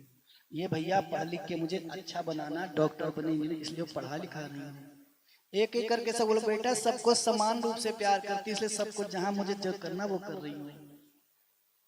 समता, इसको कहते हैं समता, समान रूप से समझना। हम सब भगवान के हैं, भगवान हमारे हैं, हम सब जगत जननी माता के हैं, माता हम सब हैं। इन अच्छी बातों का ज्ञान अच्छी सभा में अच्छे सत्संग में जाके होगा। संसार में बैठेंगे तो वही तू तेरा मैं मेरा, ये छोटा वो बड़ा, ये अपना वो पराया, ले तेरे की दे तेरे की। इस प्रकार की निकृष्ट मानसिकता से क्या होता है, आज हमारा हिंदू सनातन समाज बिखरता चला जा रहा है। हम कहने को तो सब हिंदू हैं, लेकिन एक दूसरे को नीचा दिखाने में तैयार रहते हैं। बस थोड़ा सा मौका लगे इसको नीचा दिखा दो कि ये हमसे गया गुजरा है, हम बहुत अच्छे हैं। ये अज्ञानता है, इन बातों में कभी नहीं आना चाहिए। हम सब एक समान, हम सब एक हैं, हम सब के अंदर एक जैसे पवित्र विचार होने चाहिए, एक दूसरे के लिए हित की भावना हो, एक दूसरे को सुख पहुंचाने की भावना हो, एक दूसरे का कल्याण करने की भावना हो। अरे हम सबको मिलजुल करके ही रहना है। मनुष्य मनुष्य का पूरक है। 84 लाख योनियों में जितने प्राणी हैं वे सब एक दूसरे के पूरक हैं। यदि दुकानदार दुकान नहीं खोलेगा तो हम खरीदेंगे कहाँ से, और यदि हम खरीदने वाले नहीं होंगे तो दुकानदार दुकान खोलेगा ही क्यों? यानी सबको एक दूसरे की जरूरत है। ये बहुत सैद्धांतिक चीजें हैं। राजा साहब ने इस चीज का उल्लंघन किया। उन्होंने सोचा ना ये तो बहुत छोटी जात की यहाँ आई, बड़ा बुरा माना, और मन में कुछ सोचा, गेट के बाहर खड़े रहे। सोचा तारा रानी बाहर आएंगी, या तलवार निकाल के यही काम कर देता हूँ। तारा रानी को जरा भी भान नहीं था कि यहाँ ऐसा हो सकता है, यहाँ मिलेंगे। तारा रानी बड़ी प्रसन्नता से जय माता दी करते हुए घर से बाहर निकली, झोली में प्रसाद ली। प्रसाद लेकर जब बाहर आई, देखा राजा साहब खड़े। तारा रानी सोचे अब क्या करें, किंग कर्तव्य विमूढ़, अब क्या किया जाए। पैरों तले धरती खसक गई। तारा रानी ने उसी क्षण माता रानी को स्मरण किया, माँ कुछ ऐसा करिश्मा, कुछ ऐसा चमत्कार, कुछ ऐसी कृपा कीजिए माँ, जिसमें मेरा धर्म भी बचा रहे, मेरी लाज भी बची रहे, मेरा मान बना रहे, मेरे पति का भी मुझे प्रेम प्राप्त हो, मेरे पति की दीर्घायु हो, मेरी मांग का अचल सिंदूर बना रहे, तेरी कृपा मुझ पर बनी रहे माँ, ऐसी कृपा कर। कोई करुणा से पुकारे और माता न सुने, ऐसा नहीं हो सकता। उसी क्षण माँ की कृपा हुई। राजा साहब बोले झोली खोल के दिखा, तुम्हारी झोली में क्या है। तारा रानी बोली माता का प्रसाद है। झोली खोली तो उस पे पंचमेवा का प्रसाद, मेवाएं इत्यादि थी। राजा साहब देख के हतप्रभ रह गए, बोले अरे अभी तो मैंने कुछ और अंदर नजारा देखा था, यहाँ तो कुछ और है। फिर भी उल्टी खोपड़ी, तू कुछ टोना टटका जानती है, कुछ जादू टोना जानती है, मैंने कुछ किया है, चल अच्छा घर पे देखेंगे। राजा साहब ने पूछा तुम मुझे सत्य सत्य बताओ, ये सब क्या है। तारा रानी ने कहा देखिए महाराज, हमारे आपके बीच में हमारी एक संतान है, हमारा एक पुत्र है। मैं उस पुत्र के सर पे सौगंध रखती हूँ, जगदम्बा माता के चरणों की सौगंध लेती हूँ। मैं कोई टोना टोटका, तंत्र मंत्र, काली कलंतर, जंतर मंत्र नहीं जानती। ये सब माता रानी की कृपा है। वे जगदम्बे माँ जिस पर कृपालु हो जाए, उसके जीवन में पता नहीं कैसे कैसे चमत्कार कर दे। इसलिए राजन, हे मेरे प्यारे पतिदेव, आप मुझ पर आरोप मत लगाइए, मेरे अपराध को क्षमा कीजिए, भगवती माता की शरण ग्रहण कीजिए, माँ जगदम्बा का गुणगान कीर्तन कीजिए, जीवन सफल बनाइए। राजा साहब से जब इस प्रकार से समझाया तो राजा साहब ने कहा इसकी पद्धति क्या है। अच्छा मैं तो तब मानूंगा जब मेरा काम सफल हो, मेरी भी कोई चमत्कार दिखाए मैया। तारा रानी ने कहा महाराज, चमत्कार ऐसे हवा में नहीं होते, हवा में चमत्कार जो होते उसको हाथ की सफाई कहा जाता है, लेकिन जो दैवीय चमत्कार होते हैं वो देवताओं को नमस्कार करने से होते हैं। हम चमत्कार की बात तो करते हैं परंतु हम नमस्कार नहीं करते।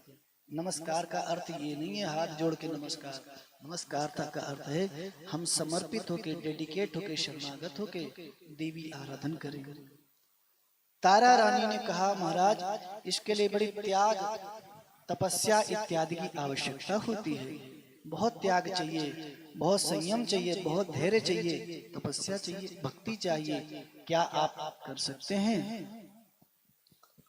राजा ने पूछा हाँ बिल्कुल कर सकता हूँ, बताइए आप।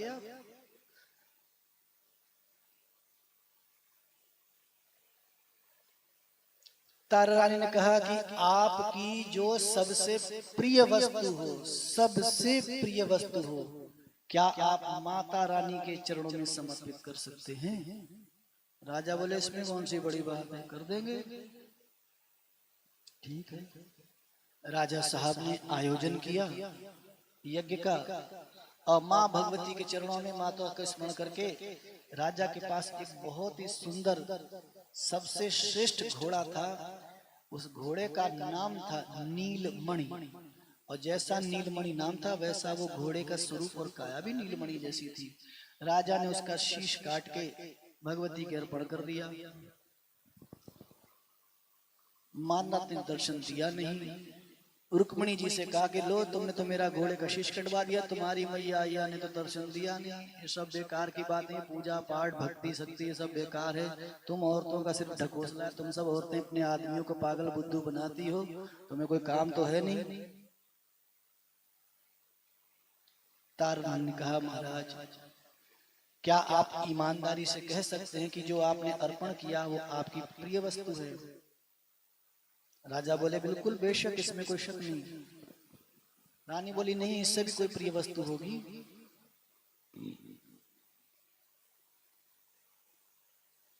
राजा साहब बोले क्या हो सकती।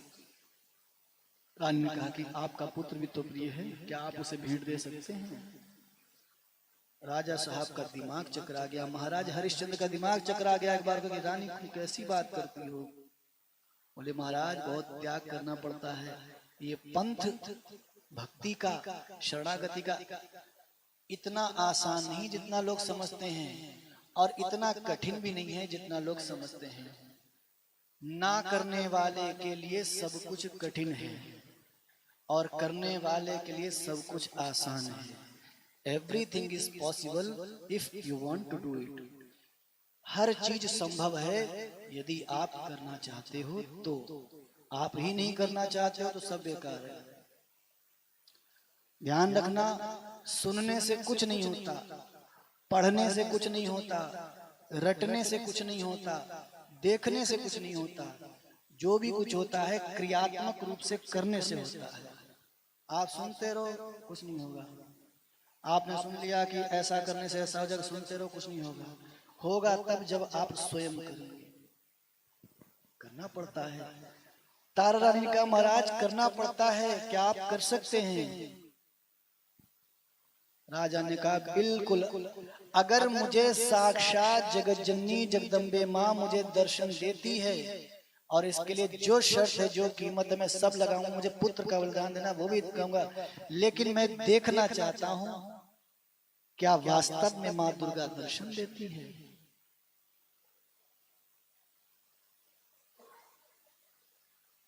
तो रानी ने कहा ठीक है, अपने आप पुत्र का बलिदान कीजिए। राजा साहब ने पुत्र को बुलाया, लाड़ प्यार किया, चूमा, और फिर बेटे से कहा बेटे आज ऐसी ऐसी बात है और मैं तेरी बलि चढ़ाऊंगा माँ के चरणों में। छोटा सा बालक 7-8 साल का बड़ा खुश हुआ। बोला पिताजी ये मेरा परम सौभाग्य होगा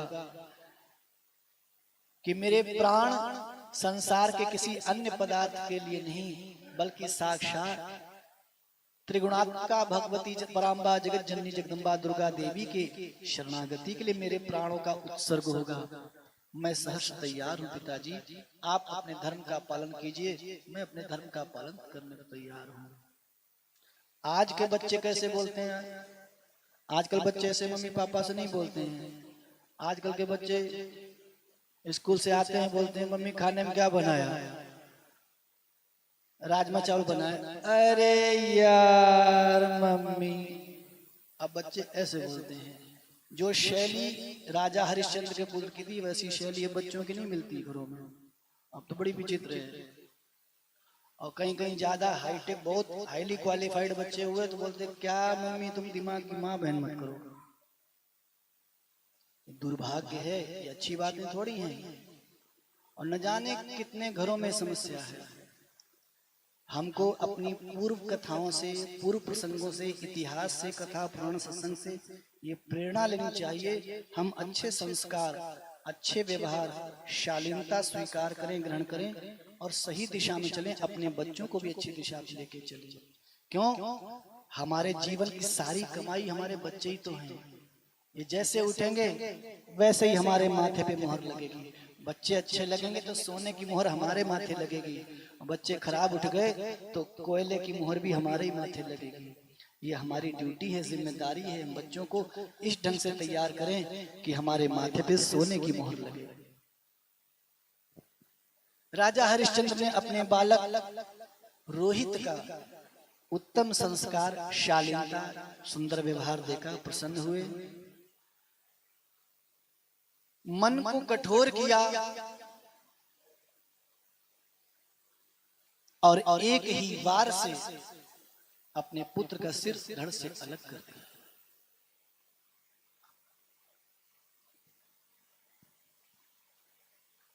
जैसे ही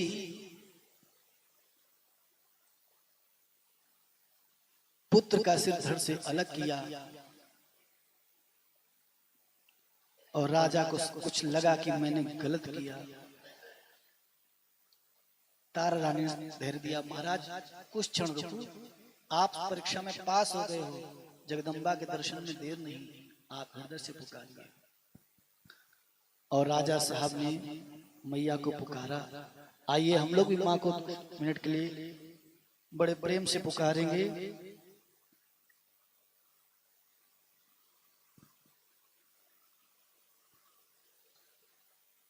अरे मैया जी के चरणों में ठिकाना चाहिए और बेटा जो बुलाए माँ को आना चाहिए। बड़े करुण भाव से राजा साहब ने माँ जगदम्बा को पुकारा। माता तुरंत प्रकट हुई। महालक्ष्मी, महाकाली, महासरस्वती, त्रिगुणात्मिका पराम्बा, जगत जननी जगदम्बा, दुर्गा देवी, भगवती पराम्बा, माता शेर की सवारी, मैया अष्टभुजाधारी, आगे आगे लंगरवीर, पीछे भैरव की सवारी, भगवती माता साक्षात प्रकट हुई और माँ जगदम्बा की गोद में राजा का पुत्र रोहित किलकारी मारता हुआ, खेलता हुआ, माँ के कलेजे से चिपटा हुआ। माँ दुर्गा ने रोहित को ऐसे कलेजे से लगा के लाड़ प्यार किया और बार बार चूम के प्यार करती हैं। ऐसे प्यार करने वाली ये जगदम्बे माँ है। हमारी माताएं बहनें गाती हैं, ऐसा प्यार बहा दे मैया, इत्यादि प्रकार से बहुत सुंदर सुंदर भजन गाती हैं। माँ जगदम्बा ने दर्शन दिया रोहित को। राजा हरिश्चंद्र ने कहा, बेटा तू मेरे पास आ। रोहित ने माँ की गोद में बैठ के कहा, पिताजी ये आपने क्या किया? मैं कितना सुंदर जगदम्बा की गोद में बैठा हूँ, आप मुझे क्यों बुलाते हैं? इस गोद के लिए तो देवता तरसते हैं, देवताओं के राजा तरसते हैं, स्वयं परम पिता परमात्मा भी तरसता है कि मुझे इस गोद में जाके बैठने को मिले। मुझे ये गोद नसीब हुई, आप मुझे इस गोद से क्यों उतारते हैं? मेरा परम सौभाग्य है कि आद्या कात्यायनी जगत जननी जगदम्बा भगवती माता दुर्गा देवी की इस पावन ममतामयी, दुलारमयी, वात्सल्य स्नेह करुणा की ममतामयी गोद में मुझे बैठने का सौभाग्य प्राप्त हुआ है। ऐसी सुंदर ये गोद है, मुझे इस गोद से मत उतार। राजा साहब ने माँ जगदम्बा की विविध प्रकार से स्तुति की, स्तवन किया, माँ का गुणगान किया, माँ की स्तुति की, माँ की आरती की, माँ को भोग लगाया, माँ ने दर्शन दिया, विविध प्रकार के आशीर्वाद दिए। यहाँ पर भोग लगाने की परंपरा है और इसी समय पर माता महामाई के दरबार में हलवा और चने का भोग माता को समर्पित किया जाता है। माता के लिए 11 पात्रों में दोने में लगा करके और ढक करके ले आइए।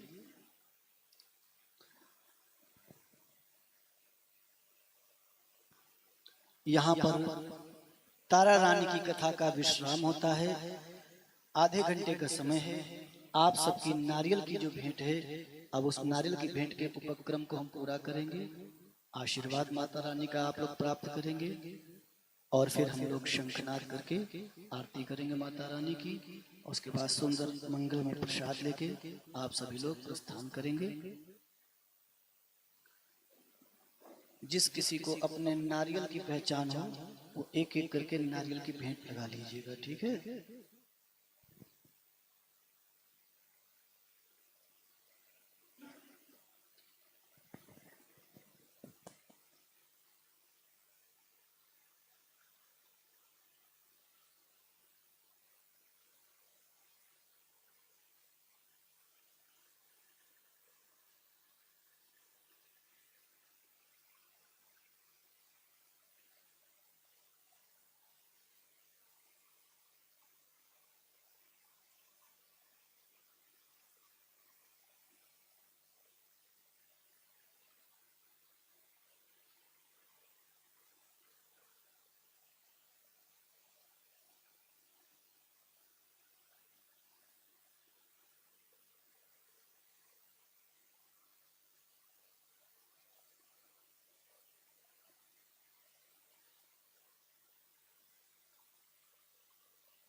संकल्प माँ को समर्पित किया गया। और जो संकल्प होता है वही मनुष्य को फलित होकर के प्राप्त होता है। संकल्प को ही आधुनिक भाषा में कहा जाता है विल पावर, इच्छा शक्ति। ये आधुनिक परिभाषा है, शास्त्र सम्मत नहीं। शास्त्र तो संकल्प को जानता है। शास्त्र क्या है? संकल्प मतलब संकल्प। आधुनिक विज्ञान कहता है उसमें मन मिलाओ, आत्मा मिलाओ, एकाग्र हो और ये करो वो करो, फलाना करो, ढिमाका करो। परंतु शास्त्र कहता है तुम्हारा मन किधर है इससे कोई मतलब नहीं। संकल्प मतलब संकल्प, वो फलित होगा ही होगा। उसको दुनिया की कोई चीज रोक नहीं सकती, बशर्ते कि आपके संकल्प के साथ आपने कोई स्वयं प्रतिबंध नहीं किया हो। इस संकल्प की महिमा 2 महीने पूर्व किए गए माता महामाई के जागरण के संकल्प के डल के अक्षत हैं। ये मंत्र अभिमंत्रित माता जी के सामने विधि पूर्वक संकल्प किया गया था। इस संकल्प का शुभ लाभ, शुभ पुण्य फल आप सभी को प्राप्त हो, इसके लिए हम इसको आप सभी की ओर देते हैं। आप लोग आंचल वस्त्र फैला लीजिए थोड़ा सा, माता रानी की कृपा से आप सभी को प्राप्त हो। ओम ज्ञानिनाभिचेतांस देवी भगवती सा दुर्गा। ओम ज्ञानिनाभिचेतांस भगवती सा बलाल कृषि मोहाय महामाया प्रचत्युम दुर्गे स्मृता हर्षभीतिम शेजंतो स्वस्थ स्मृता मतिम तीव शुभम दासी दारिद्र्य दुख भयहारिणिका तुदन्या सर्वोपकार करुणा सदा चित्ता सर्वमंगल मंगल्ये शिवे सर्वार्थसाधिके शरण्ये त्र्यंबके गौरी नारायणी नमोस्तुते शरणागत दीनार्थ परित्राण परायणे सर्वस्यार्ति हरिदेवी नारायणी नमोस्तुते सर्वस्वरूपे सर्वेशे सर्वशक्ति समन्विते भयभ्यस्त्राहिनो देवी दुर्गे देवी नमोस्तुते रोगान शेषान अपहंस दुष्टा रुष्टा तु कामान शकलान भीष्टान त्वामाश्रितानां विपन्नराणां त्वामाश्रितायाश्रितां प्रयान्ति सर्वाबाधा प्रशमनम त्रैलोक्यस्याखिलेश्वरी एवं एव त्वया कार्यम् अस्मद्वैरिविनाशनम्।